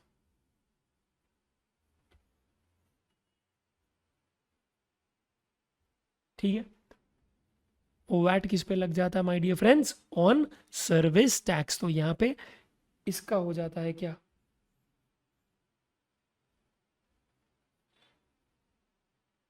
Cascading. Okay, यहाँ पे इस चीज का हो जाता है क्या, cascading my dear friends. I hope that make sense and I hope ये बहुत ज्यादा क्लियर है। परफेक्ट, यस, ठीक है, ये चीज है। ओके, तो ये माय डियर फ्रेंड्स बहुत ही ज़्यादा क्या है, ज़रूरी है जानना। ठीक है, कि यहाँ पे ये दिक्कत आ रही थी कि यार ट्रेडर कभी भी क्या है, मैन्युफैक्चरर से खरीदेगा, सर्विस प्रोवाइडर से खरीदेगा, तो जेब से जो टैक्स जाता था वो उसकी गवर्नमेंट नहीं किसी और को चला जाता, तो उसको नहीं मिलता था ITC। तो यहाँ पे लग जाता था क्या दोस्तों, कैस्केड। पर दोस्तों जब सर्विस प्रोवाइडर की बात करें, डेफिशिएंसीज इन सर्विस टैक्स, ठीक है, तो यहाँ पे क्या दिक्कत आती थी, यहाँ पे उल्टी दिक्कत आती थी। आप समझो, चलो कि सर्विस प्रोवाइडर है, वो रजिस्टर्ड है ऑब्वियसली किसके साथ, वो रजिस्टर्ड है सेंट्रल गवर्नमेंट के साथ। क्यों, क्योंकि लिस्ट 1 में आता है, और ये सर्विस टैक्स जो भी आप कलेक्ट करते हो आपको सीजी को ही देना पड़ता, तो जिसको आप दोगे उसी के साथ रजिस्टर होंगे, राइट, यस। तो आज जो भी क्या है सर्विसेज में दे रहा हूँ उस पर लगाता था सर्विस टैक्स, और वो सर्विस टैक्स किसको जाएगा, सीजी। अब आप समझो, मैं ये सर्विस देने के लिए कोई सर्विस ले रहा हूं या कोई गुड्स भी ले रहा हूं फ्रॉम मैन्युफैक्चरर, तो याद रखना, या तो मुझे सर्विस टैक्स लगेगा सर्विस पे, या तो मुझे एक्साइज लगेगा मैन्युफैक्चरिंग पे। ये दोनों eight the end of the day किसको जाएगा, सीजी। तो इसका क्लियरली आपको मिल जाएगा क्या, ITC। यस, एक सर्विस प्रोवाइडर को सर्विस टैक्स के साथ साथ एक्साइज का भी मिलता था ITC, प्योरली बिकॉज ये दोनों जब जेब से जाता था तो फाइनली कहाँ जाके डिपॉजिट होता था, सीजी के पास। तो आज दोस्तों लेना भी सीजी से और देना भी सीजी को, तो सीजी को कोई दिक्कत नहीं आती थी, वो पूरा पूरा क्या है इसका दिलवा देते थे इनपुट टैक्स क्रेडिट। यानी कि आज फॉर एग्जांपल आप सर्विस टैक्स अगर क्या है 1 लाख कलेक्ट कर रहे हो कस्टमर से, और आपके जेब से लेट्स से सर्विस टैक्स गया है 30,000 का, और एक्साइज ड्यूटी गया है लेट्स से 50,000 का, while purchasing goods from manufacturer. ठीक है, ये आपके जेब से गया, तो गवर्नमेंट क्या बोलेगा, ये 1 लाख पूरा मुझे मत दे, 1 लाख में से अपने पास रख 30,000 और 50,000, और मुझे सिर्फ दे दे कितना, 20। ठीक है, तो आज 1 लाख माइनस 30,000 माइनस 50,000, ओके, यानी कि 20,000 हो जाएगा cashback. Okay, I hope that makes sense my dear friends. ठीक है, ये केस है। आई होप आप समझ गए हो कि इशारा किस बात की तरफ है। ठीक है, डन है दोस्तों, डन है। ओके, तो ये चीज़ क्या है, ईजी थी सर्विस प्रोवाइडर के लिए। बट सर्विस प्रोवाइडर को दिक्कत कहाँ आती थी? दिक्कत आती थी जब वो ट्रेडर से माल खरीदता था। तो जब ट्रेडर से वो गुड्स खरीदता ना my dear friends, okay, simple सी बात है माय डियर फ्रेंड्स, वो लगा देता आपको वैट, राइट, वो आपको लगा देता वैट। पर ये तो आगे लगाता था क्या, सर्विस टैक्स। अब सर्विस टैक्स किसको देना है, सीजी को। पर ये मेरे जेब से जो गया है इनपुट वैट, ये गया किसको है, महाराष्ट्र स्टेट गवर्नमेंट को। कंसिडरिंग वो डीलर महाराष्ट्र में होगा, लेते जेठालाल है तो जेठालाल से कुछ खरीदा है मैं, तो वहां पे तो क्या है, पैसा उसने जमा कर दिया कहाँ पे, महाराष्ट्र स्टेट गवर्नमेंट के पास। तो उसका इस सर्विस प्रोवाइडर को नहीं मिलेगा आईटीसी, बिकॉज ये सर्विस प्रोवाइडर है रजिस्टर्ड विथ होम, सीजी। पर जेब से पैसा गया सीजी को है नहीं, वो किसको गया है, महाराष्ट्र स्टेट गवर्नमेंट। तो महाराष्ट्र स्टेट गवर्नमेंट के पास जाओगे कि पैसा दो, तो बोलेगा तू रजिस्टर्ड सीजी के पास है। सीजी के पास जाओगे तो बोला तूने तो तेरे जेब से जो पैसा डाला है वो किसको डाला, महाराष्ट्र स्टेट को डाला है, तो मैं क्यों दूं तेरे को कोई भी पैसा, क्योंकि मेरे पास तो पैसा आया ही नहीं है। तो इस तरह से आईटीसी मना करती है। ठीक है, तो अगेन ऑब्वियसली इसके कॉस्ट में क्या आ जाएगा, ओके 1,10,000 आ जाएगा, right, considering 10,000 being VAT and goods का अमाउंट इज 1,00,000। तो अगेन वही चीज़ क्या है, लेट्स से प्रॉफिट मैंने 50% ऐड कर दिया, तो 1,65,000 में जब सर्विस चार्जेस लगाता हूँ मेरे कस्टमर को, उस पर जो सर्विस टैक्स लगेगा, वो सर्विस टैक्स याद रखना दोस्तों वैट पर लगेगा। तो यहाँ पे लगेगा सर्विस टैक्स ऑन वैट। तो यहाँ पे ये कैस्केडिंग, क्यों, क्योंकि आपके जेब से जो पैसा गया है माय डियर फ्रेंड्स, वो आप जिस गवर्नमेंट के साथ रजिस्टर्ड हो उसके साथ नहीं गया। अब लास्टली दोस्तों देखते हैं कि एक्साइज वाले यानी मैन्युफैक्चरर के केस में क्या सीन होता है। Okay, now this can be really eye opening, please try and understand. Okay, what will happen with respect to manufacturer. ठीक है, पर उसके पहले एक छोटा सा चीज रिवाइज करवा देता हूं मैं आपको, कि याद रखना आज 3 चीजें हैं। सबसे पहला sale of goods within the state पे वैट लगता है जो स्टेट गवर्नमेंट को जाता है। प्रोविजन ऑफ सर्विस पे सर्विस टैक्स लगता है जो सीजी को जाता है। और मैन्युफैक्चरिंग ऑफ एक्साइजेबल गुड्स पे एक्साइज ड्यूटी लगता है जो भी सीजी को ही जाता है। ठीक है, डन। अब दोस्तों मैन्युफैक्चरर है, राइट। सबसे पहले मुझे ये बताइए, ओके, कि भाई ये किसके साथ रजिस्टर्ड होगा, will it be registered with CG, will it be registered with SG, किसके साथ, ओके, कंसिडरिंग वो महाराष्ट्र में। ठीक, तो यहाँ पे मैक्सिमम यानी 99% लोग बोलते हैं सीजी के साथ, पर आंसर इज नो बेटा, ये सीजी एंड एसजी दोनों के साथ रजिस्टर्ड होगा माय डियर फ्रेंड्स। क्यों, क्योंकि बेटा आज एक मैन्युफैक्चरर पहले बनाता है और फिर बेचता है। तो पहले बनाना फिर है बेचना, अरे पहले है बनाना फिर है बेचना।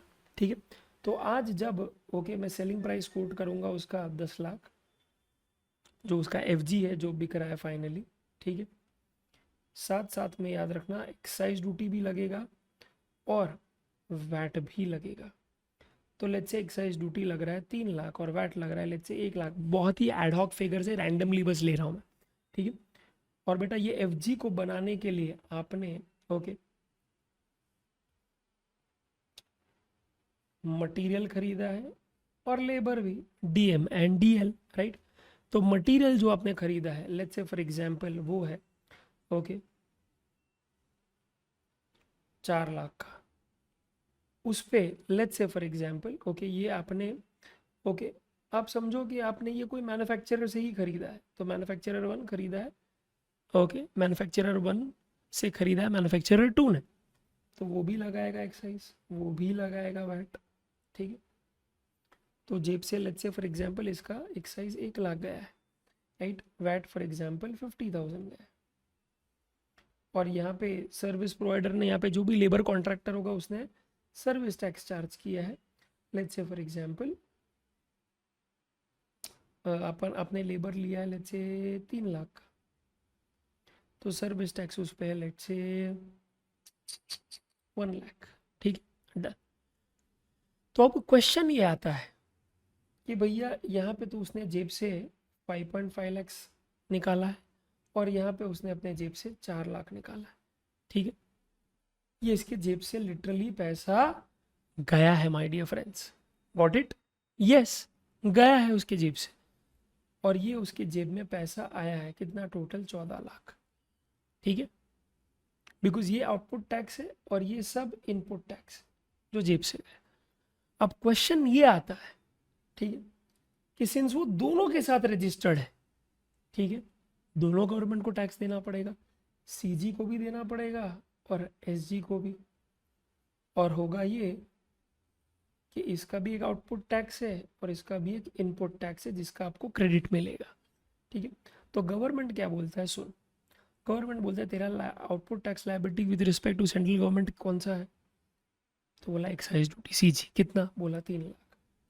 अच्छा, सीजी को तूने जेब से कितना पैसा दिया है, कितना जेब जो कटा है तेरा इनपुट टैक्स के फॉर्म में, उसमें कितना पैसा सीजी को गया, तो बोला ये और ये, तो बोला टोटल कितना हुआ, 2 लाख।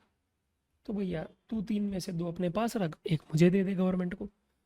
अच्छा, एसजी है तो उसका आउटपुट टैक्स कितना है, तो बोला 1 लाख। अच्छा, जेब से जो गया है वो कौन सा स्टेट वैट गया तेरे जेब से एज इनपुट वैट, तो बोला वो है 50,000। तो भैया जेब से चला गया कितना, 50, ठीक।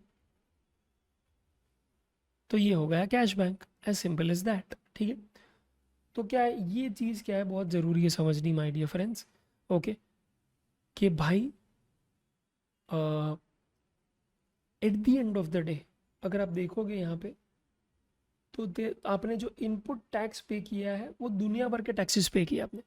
आपने जब परचेज किया है, राइट, जब भी आपने परचेज किया है आपके जेब से लिटरली एक्साइज गया है, वैट गया है और सर्विस टैक्स गया है, ठीक है, लिटरली लिटरली लिटरली आपके जेब से ये सभी टैक्सेस गए हैं, ओके, सभी टैक्सेस गए लिटरली, ठीक। पर कोई भी कॉस्ट में नहीं है, आपकी कॉस्ट शीट जो होगी ना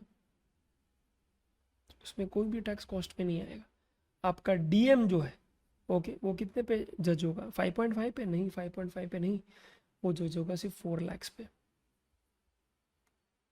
क्यों, क्योंकि भैया आज ये 1.5 है वो क्लियरली रिकवर हो रहा है। 3 में से आप, ओके, 1 लाख अपने पास रखोगे एक्साइज का, 3 में से 1 लाख अपने पास रखोगे और यहाँ पे 1 लाख में से 50,000 अपने पास रखोगे, तो क्लियरली ये पैसा रिकवर हो रहा है। अच्छा, इसमें ये रिकवर हो रहा है तो क्लियरली इसका भी वैल्यू कितना आएगा, 3।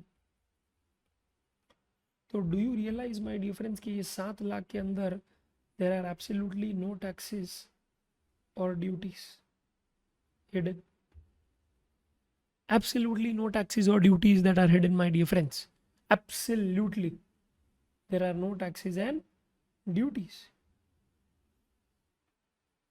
Do you get that? Yes, no taxes and duties whatsoever, ye scene hai. And that is why there is no cascading. And you know why there is no cascading? Because of one simple reason, because manufacturer is registered with both center and state. तो centre भी credit दे रहा है, state भी credit दे रहा है। Centre excise और service tax का दे रहा है और जो स्टेट है वो वैट का दे रहा है। तो आपके जेब से जो भी टैक्सेस गए हैं, फिर वो एक्साइज हो, वो सर्विस टैक्स हो या वैट, वो उन सभी गवर्नमेंट्स के पास गए जिसके साथ आप रजिस्टर्ड हो। यस, पर ऐसा नहीं होता था बेटा किसके साथ, एक सर्विस प्रोवाइडर के साथ। यहाँ पे क्योंकि वो रजिस्टर्ड था सेंटर के साथ, पर जेब से पैसा जाता था स्टेट को जब वो गुड्स खरीदता था। ऐसा होता था माय डियर फ्रेंड्स ट्रेडर के साथ, जब वो रजिस्टर्ड होता था स्टेट गवर्नमेंट के पास या तो वो सर्विस लेने जाता है या तो वो मैन्युफैक्चरर से माल खरीदता है, तो जेब से पैसा जाता था सेंटर को, जबकि वो रजिस्टर्ड था सिर्फ स्टेट के साथ और सर्विस प्रोवाइडर रजिस्टर्ड था सिर्फ सेंटर के साथ। पर जब गवर्नमेंट ने मॉडल मैन्युफैक्चरर का देखा और मैन्युफैक्चरर से ये पता लगाया कि ये तो दोनों गवर्नमेंट के साथ रजिस्टर्ड है, क्योंकि ये एक्साइज का भी भुगतान करता है और वैट का भी, तो तब गवर्नमेंट को पता चला कि उसके जेब से जो भी इनपुट टैक्स जा रहा है उस पे उसको सबका क्रेडिट मिल रहा है और उसके कॉस्ट में एक फूटी कौड़ी, एक फूटा अंश भी नहीं है बेटा कोई भी टैक्स का, and thereby leading to no cascading. तब गवर्नमेंट को बलबॉन मोमेंट हुआ। अब तक गवर्नमेंट ने ये डिसाइड किया कि कल उठ के अगर हम लोग जीएसटी भी लेकर आते हैं तो we have to compulsorily make sure that it functions on the principle of dual GST model, जहां पे वो सेंटर के साथ भी रजिस्टर्ड होगा और स्टेट के साथ भी रजिस्टर्ड होगा। तो अब क्या होता है, अब अगर दोस्तों एक ट्रेडर जो है वो सर्विस प्रोवाइडर से सर्विस लेता है तो ये सर्विस तो देता है पर लगाता है CGST and SGST. Let's say Maharashtra है तो महाराष्ट्र एसजीएसटी, और ये ट्रेडर भी आगे जाके जब गुड्स बेचता है तो वो भी लगाता है क्या, सीजीएसटी एंड एसजीएसटी। महाराष्ट्र में तो महाराष्ट्र एसजीएसटी। तो लेट्स से जेब से गया है 1 लाख और यहाँ पे आपने चार्ज किया है 3 लाख, तो सिंपल सी बात, सीजीएसटी जेब से गया 1, जेब में आया 3, अपने पास रखेंगे 1, गवर्नमेंट को देंगे 2। एसजीएसटी में जेब से गया है 1, जेब में आया है 3, अपने पास रखेंगे 1, गवर्नमेंट को देंगे 2। ये केस है माय डियर फ्रेंड्स, ये केस है माय डियर फ्रेंड्स। ओके, बस आप याद रखना ये चीज को, दैट्स इट। और कुछ नहीं बोलूंगा, कुछ नहीं, कुछ भी नहीं my dear friends, right. Because clearly इन दोनों का क्या है, आपको मिल जाएगा क्या, आईटीसी। इन दोनों को आपको मिल जाएगा क्या, ITC my dear friends. That's it, that's it, समझ लो ये बात को। ओके, बहुत ज़रूरी है ये। एंड मैं सिर्फ इतना बोलना चाहूँगा कि ये मास्टर स्ट्रोक था गवर्नमेंट कि मैन्युफैक्चरर से इंस्पिरेशन लेके गवर्नमेंट ने जो चीज़ें की है वो बढ़िया थी बॉस। सीधा का सीधा क्या है, कॉन्सेप्ट ही खोल दिया डुअल जीएसटी में। एंड सिंस ये ट्रेडर अभी सीजी एंड एसजी दोनों के साथ रजिस्टर्ड होगा, दोनों से खुशी खुशी दे देंगे क्या, आईटीसी, और कभी भी जीवन में अभी क्या है, कैस्केडिंग नहीं हो। फिर वो ट्रेडर सर्विस प्रोवाइडर से माल खरीदे या सर्विस प्रोवाइडर ट्रेडर से, डजेंट मैटर, क्योंकि टैक्स तो एक ही लगाएंगे, CGST SGST, that's it. What it my dear friends, yes, एक ही है, ठीक है। अच्छा, अब दूसरा एक कॉन्सेप्ट है क्या, कि GST is based on the principle of destination based tax, ठीक है। GST, my dear friends, is based on the principle of destination based tax. Yes, my dear friends. अब क्वेश्चन है कि ये है क्या भाई, what is this and why is it destination based tax? और अगर ये अभी destination based tax था तो पहले के taxes were based on what kind of tax? वो जानना जरूरी है। तो चलो जानते हैं थोड़ा इसमें भी हिस्ट्री। ओके, तो पहले बात करते हैं दोस्तों यहाँ पे deficiencies in CST, that is Central Sales Tax। अब इसमें थोड़ा क्या है, सियापा है, सुनो। सेंट्रल सेल्स टैक्स के केस में हुआ ये था कि जब वो कॉन्स्टिट्यूशन में आर्टिकल 246 में इंट्रोड्यूस हुआ था तो उसका नाम लिस्ट 1 में लिख दिया था। तो हुआ क्या था कि द लेवी, ओके, सबसे पहले तो ये लगता कब है, तो इसका टैक्सेबल इवेंट जो है वो होता है sale of goods when it is outside the state, ठीक है। तो आज सप्लायर है, आज ये रिसिपेंट है, ये है महाराष्ट्र में, ये है गुजरात में, ठीक। तो आज सेलिंग प्राइस इसका है कितना, 1 लाख, लग जाता था इस पे CST, लेट्स से 10%, 10,000, ये देगा 1,10,000, सप्लायर अपने पास रखेगा 1, और 10,000 जो है क्वेश्चन आता था किसके पास जमा होगा। ठीक है, तो सुन, पहले सीन ऐसा था कि the power to levy was with central government and the power to collect the tax was also with central government, क्योंकि ये लिस्ट 1 में आता था। बट फिर बहुत सारे स्टेट्स में होकार हाहाकार मचा दिए। हाहाकार का मतलब हल्ला कर दिया भाई कि यार तू सब टैक्स लेके बैठ जाएगा तो मैं मेरा इकोनॉमी कैसे चलाऊंगा यार। मेरे झोली में भी तो कोई टैक्स डालो, मां कसम कुछ तो डालो भाई। तो गवर्नमेंट ने बोला ठीक है, लेवी अभी मैंने कर दिया, कलेक्शन का पावर मैं तुझे दे देता। तो सीजी ने वो पावर दे दिया एसजी को। ठीक है, अब क्वेश्चन आता है कौन से एसजी को, तो भैया सेलर्स एसजी या बायर्स एसजी। तो फिर सिंपल सी बात है, गवर्नमेंट ने बोला okay it will be sellers state government. समझा? यस। और इसीलिए सीएसटी को बोला जाता है, सीएसटी को, that it's a origin based tax. अच्छा, ओरिजिन बेस्ड टैक्स का मतलब क्या है कि आज जहां आपका गुड्स का मूवमेंट ओरिजिनेट होता है, जहां पे आपका गुड्स का मूवमेंट ओरिजिनेट होता है, जिस स्टेट से ओरिजिनेट होता है उस स्टेट को ही मिलेगा टैक्स, और वो स्टेट है इस केस में महाराष्ट्र। तो महाराष्ट्र गवर्नमेंट को ही माय डियर फ्रेंड्स मिलेगा इस सीएसटी का टैक्स। ठीक है, यस। तो ये समझ में आ गया? ओके चलो, अब क्वेश्चन ये आता है दोस्तों कि ओरिजिन बेस्ड टैक्स में प्रॉब्लम क्या था। ठीक है, चल रहा है भाई ओरिजिन बेस्ड टैक्स है, तो जहां ओरिजिनेट हो रहा है वहां पे उस स्टेट को टैक्स मिल रहा है फेयर एंड स्क्वायर। तो यहाँ पे दिक्कत क्या, दिक्कत है ये चेक करो आप, रिसीपंड के एंगल से देखो तो दिक्कत मिलेगी आपको। ठीक है, तो आज रिसीपंड है कहाँ पे बैठा है? गुजरात में बैठा है वो, करेक्ट है दोस्तों? यस।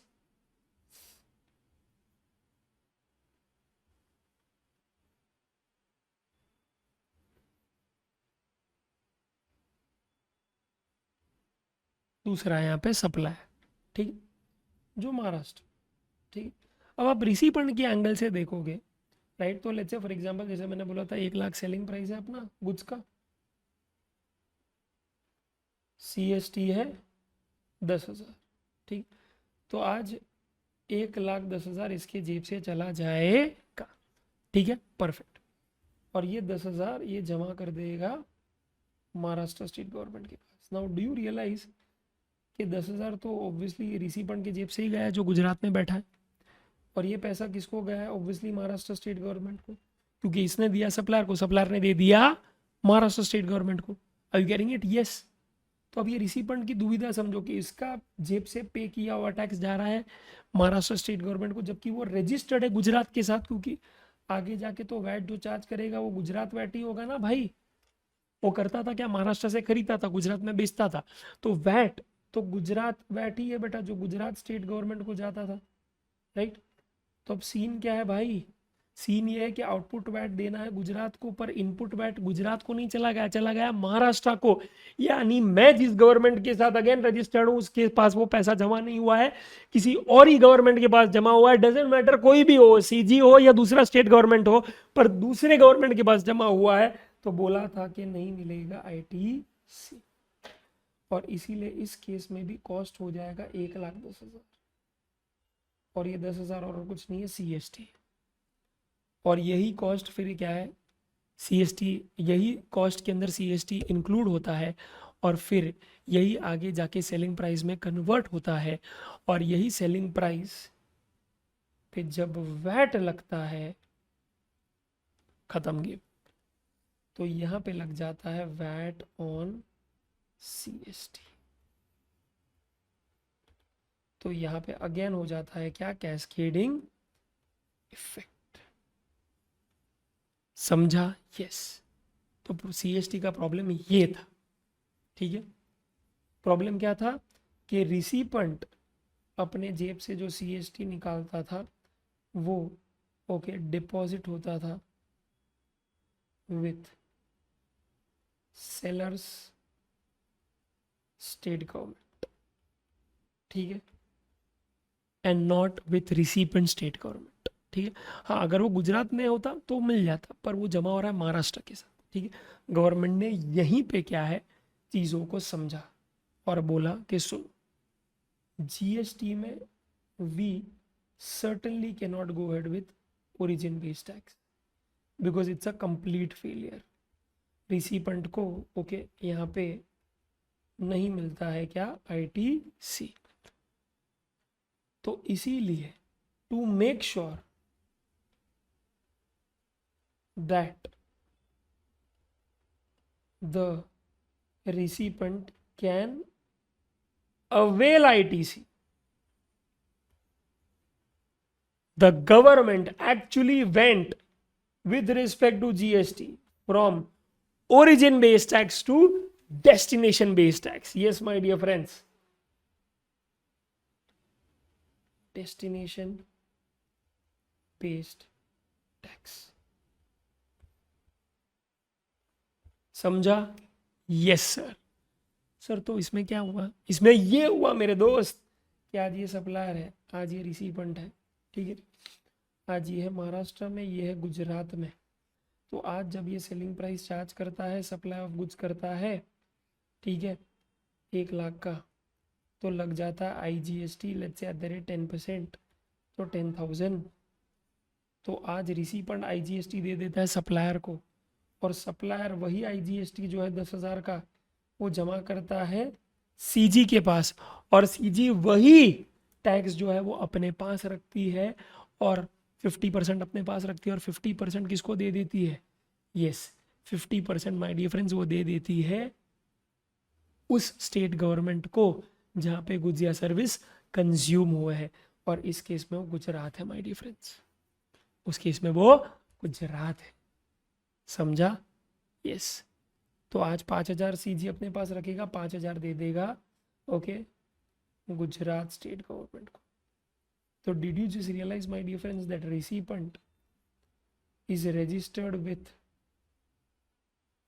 गुजरात स्टेट गवर्नमेंट, और उसके जेब से जो IGST गया है वो CG के साथ साथ गुजरात स्टेट गवर्नमेंट के साथ भी जमा हो जाएगा, और इसीलिए उसको पूरे अमाउंट का मिल जाएगा क्या ITC। ओके, क्यों? Because the tax is deposited with that state government with which recipient is registered. अरे समझो ना my dear friends. Yes yes, ठीक है, ये case.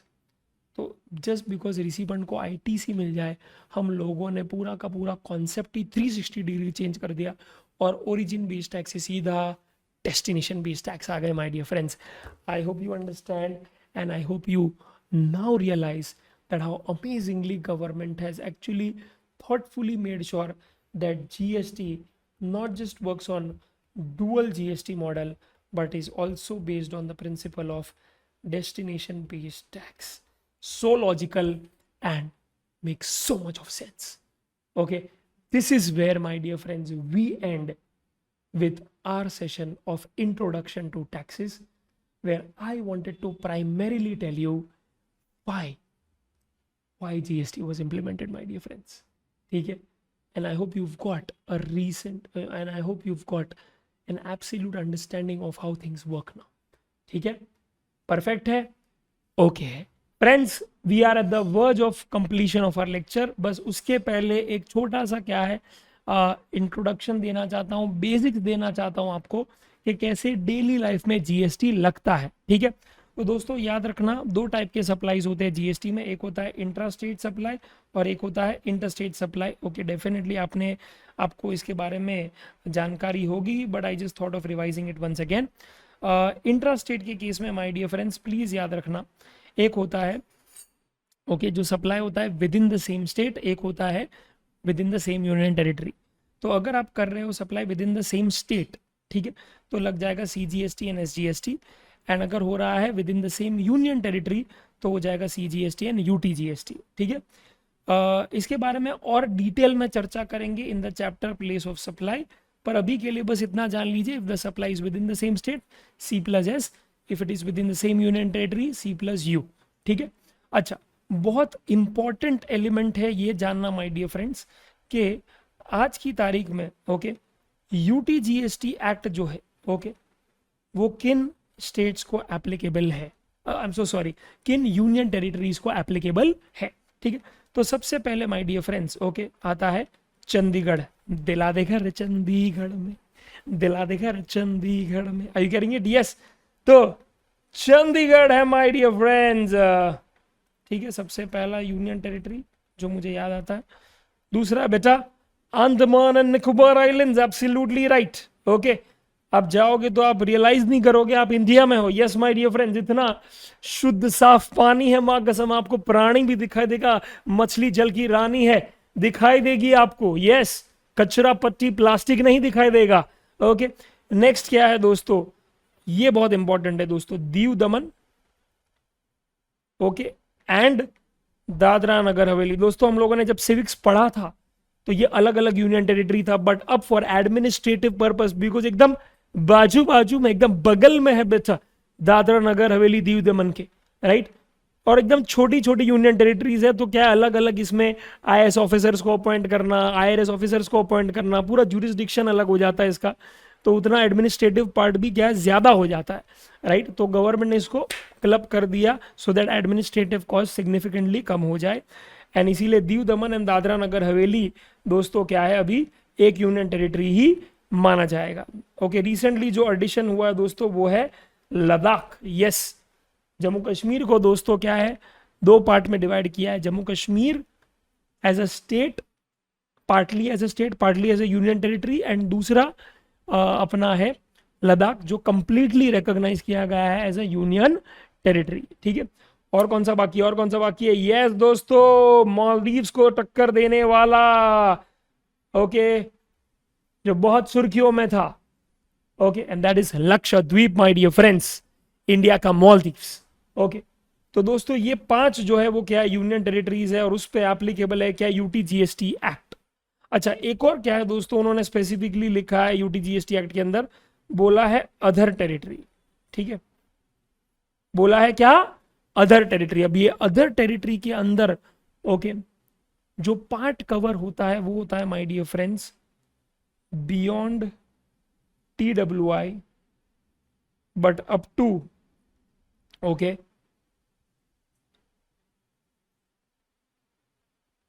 200 nautical miles, that is EEZ area, okay. तो बेसिकली माय डियर फ्रेंड्स ये other territory जो है ओके वो बेसिकली कौन सा एरिया है, वो है area which is beyond TWI but up to 200 nautical miles। अभी एग्जैक्टली क्या है ये हम लोग चार्जिंग सेक्शन में जब मैं एप्लीकेबिलिटी समझाऊंगा तब हम लोग समझेंगे, बट अभी के लिए क्या है इतना समझ लीजिए कि भैया ये क्या है 5 यूनियन टेरिटरी और एक अदर टेरिटरी है जो क्या है स्पेसिफिकली बोला गया है कि इन सभी टेरिटरीज पे लगेगा क्या UTGST act. Is that very clear my dear friends? Yes sir, okay done. तो आज ओके याद रखना इस तरह से UTGST एप्लीकेबल होगा, और दूसरे जितनी भी क्या है टेरिटरीज है उस पर SGST एप्लीकेबल होगा, बिकॉज वो सब स्टेट्स की कैटेगरी में होता है। तो entire India is divided into okay states and union territories. तो यूनियन टेरिटरीज ये सब है ओके और स्टेट्स ये सब है ओके। तो अच्छा सर, तो फिर दिल्ली ओके JNK और पुदुचेरी क्या क्या बेटा वो है यूनियन टेरिटरीज, बट उसमें फंक्शनिंग ऐसे होता है कि partially it is okay governed bye CG and partially it is governed bye SG। इसीलिए दिल्ली जो है वो यूनियन टेरिटरी है, वहां पे आपकी सरकार है ओके। किसकी सरकार बेटा? आपकी सरकार है, पर आपकी सबका सरकार के अंदर सब नहीं आता। जैसे फॉर एग्जांपल दिल्ली का जो क्या है पुलिस डिपार्टमेंट है वो CG के अंदर आता है, राइट, ये केस। तो इसीलिए बहुत सारे फंक्शंस ओके स्पेसिफिकली ये तीनों केस में क्या होते हैं, थोड़े स्टेट के अंदर होते हैं और थोड़े सेंटर के अंदर, पर जीएसटी के परस्पेक्टिव से आपको इन तीनों को एज स्टेट्स ही मानना है। तो आज दिल्ली और दिल्ली के अंदर ही फॉर एग्जांपल क्या है, अगर सप्लाई होता है ऑफ गुड्स और सर्विस तो याद रखना आप लगा दोगे CGST and Delhi SGST. JNK में भी अगर अंदर अंदर सप्लाई होता है तो सीजीएसटी एंड जेएनके एसजीएसटी, और पुदुचेरी के केस में भी CGST and Puducherry SGST. But अगर चंडीगढ़ के अंदर ही अंदर सप्लाई होता है तो फिर क्या होगा, सीजीएसटी एंड चंडीगढ़ एसजीएसटी नहीं, चंडीगढ़ यूटीजीएसटी। अंडमान निकोबार के अंदर ही होता है तो CGST and Andaman Nicobar UTGST. इस तरह से क्या है चीजें फंक्शन करेगी। ओके, एक छोटा सा दोस्तों मैंने क्या है उदाहरण भी दिया है यहाँ पे। Okay, let's check the example my dear friends. Okay, for example okay, supplier है मुंबई, आमची Mumbai Maharashtra my dear friends. Okay, और बेच रहा है वो रिसिपेंट को, जो भी कहाँ पे है बेटा, पुणे के अंदर, महाराष्ट्र के अंदर। ओके, इनकेस आपको नहीं पता पुणे कहाँ है, बिकॉज आपने ज्योग्राफी बेटा स्कूल में पढ़ा ही नहीं है। ओके, क्योंकि तू स्कूल गया ही नहीं बेटा, सीधा क्या है तूने सीए फाउंडेशन ही लिखा है बेटा। ओके, जब से पैदा हुआ है। तो सिंपल सी बात है माय डियर फ्रेंड्स, महाराष्ट्र के अंदर ही सप्लाई हुआ है तो ये बंदा लगा देगा सीजीएसटी और Maharashtra SGST 9% considering GST is 18%। तो आज लग जाएगा 1 लाख पे 9,000 सीजीएसटी, 9,000 महाराष्ट्र एसजीएसटी। रिसिपेंट दे देगा 1,18,000 सप्लायर को, सप्लायर अपने पास रखेगा 1 लाख और 9,000 दे देगा किसको, सेंट्रल गवर्नमेंट को एज सीजीएसटी, और 9,000 दे देगा महाराष्ट्र स्टेट गवर्नमेंट को एज महाराष्ट्र एसजीएसटी। समझा? Okay, yes, perfect. इस तरह से फंक्शन करेगा। और अगर दोस्तों बात होती है लेट्स से कि सप्लायर भी चंडीगढ़ में, रिसिपेंट भी चंडीगढ़ में है, तो यहाँ पे चंडीगढ़ के अंदर ही ट्रांजैक्शन हो रहा है। 1 लाख रुपए का अगर सर्विस चार्जेस है, 28% रेट है, तो दोस्तों याद रखना ये विभाजित होगा 50%, 50% एज सीजीएसटी, 50% एज यूटीजीएसटी, यानी 14 हो जाएगा माय डियर फ्रेंड्स। तो आज दोस्तों जब सप्लायर के पास रिसिपेंट से आ जाएगा 1,28,000, तो 1 लाख तो वो अपने पास रखेगा, बट वो 28,000 में से 14,000 ओके देगा सीजीएसटी का सीजी को, और 14,000 यूटीजीएसटी का भी देगा वो सीजी को ही my dear friends. Okay, yes. तो इस तरह से दोस्तों ओके, सिंपल सी बात है माय डियर फ्रेंड्स, इस केस में दोनों पैसा सीजी को ही जाएगा। उसका एक ही कारण है, बिकॉज यूनियन टेरिटरी में भी दोस्तों गवर्नेंस सीजी का ही होता है। तो खर्चे सीजी करेगा तो उसको वहां पे इनकम भी उसी को मिलेगा। Are you carrying it? Yes, ठीक है। तो यूटीजीएसटी किसको जाता है?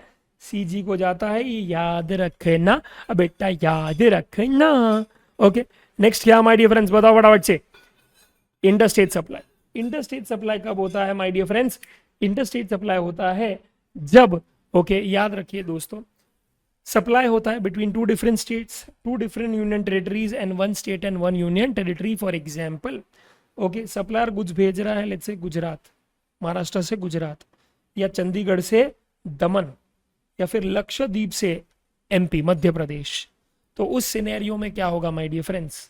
ओके, इस ट्रांजैक्शन को बोला जाएगा इंटरस्टेट सप्लाई, और इंटरस्टेट सप्लाई जब भी होगा माय डियर फ्रेंड्स ओके, लग जाएगा क्या दोस्तों? आईजीएसटी। ओके, और आईजीएसटी माय डियर फ्रेंड्स लगेगा तो याद रखना यहाँ पे एक ही रेट है, 2 रेट नहीं है, सीजीएसटी एसजीएसटी नहीं है, यहाँ पे आईजीएसटी है। तो याद रखना IGST is nothing but a summation of C+S। तो अगर जीएसटी का रेट यहाँ पे फॉर एग्जाम्पल एप्लीकेबल है 12%, तो पूरा का पूरा 12% ही लग जाएगा, बिकॉज यहाँ पे एक ही टैक्स लग रहा है तो पूरा 12% ही लगेगा। और इसीलिए बिल पे आईजीएसटी @ 12% दिखाई देगा आपको, 6% नहीं। ठीक है, यस। तो इस तरह से दोस्तों 1,12,000 सप्लायर रिसिपेंट को चार्ज करेगा, जिसमें 12,000 आईजीएसटी होगा। रिसिपेंट वो 1,12,000 सप्लायर को दे देगा, सप्लायर अपने पास रखेगा 1 लाख, और जो 12,000 आईजीएसटी है वो पूरा का पूरा आईजीएसटी अर्पण कर देगा किसको माय डियर फ्रेंड्स? सीजी को, सेंट्रल गवर्नमेंट को। पर याद रखना जीएसटी तो सर आपने सिखाया था कि डुअल जीएसटी मॉडल है। यस यस, तो उसमें बेटा सिंपल सी बात है, याद रखना सीजी को मिल भले जाएगा 12,000, पर वो अपने पास रखेगा नहीं 12,000, वो 6,000 अपने पास रखेगा, दूसरा 6,000 दे देगा as per the fact that GST is a destination based tax my dear friends, okay, recipient वाले स्टेट को यानी गुजरात, दमन या एमपी को my dear friends. I hope that okay is very clear दोस्तों, and clearly my dear friends, यहाँ पे जो 50% है उसी स्टेट को जाएगा जहाँ पे गुड्स कंज्यूम या डिस्टाइंड हो रहे हैं। Are you carrying it? Yes.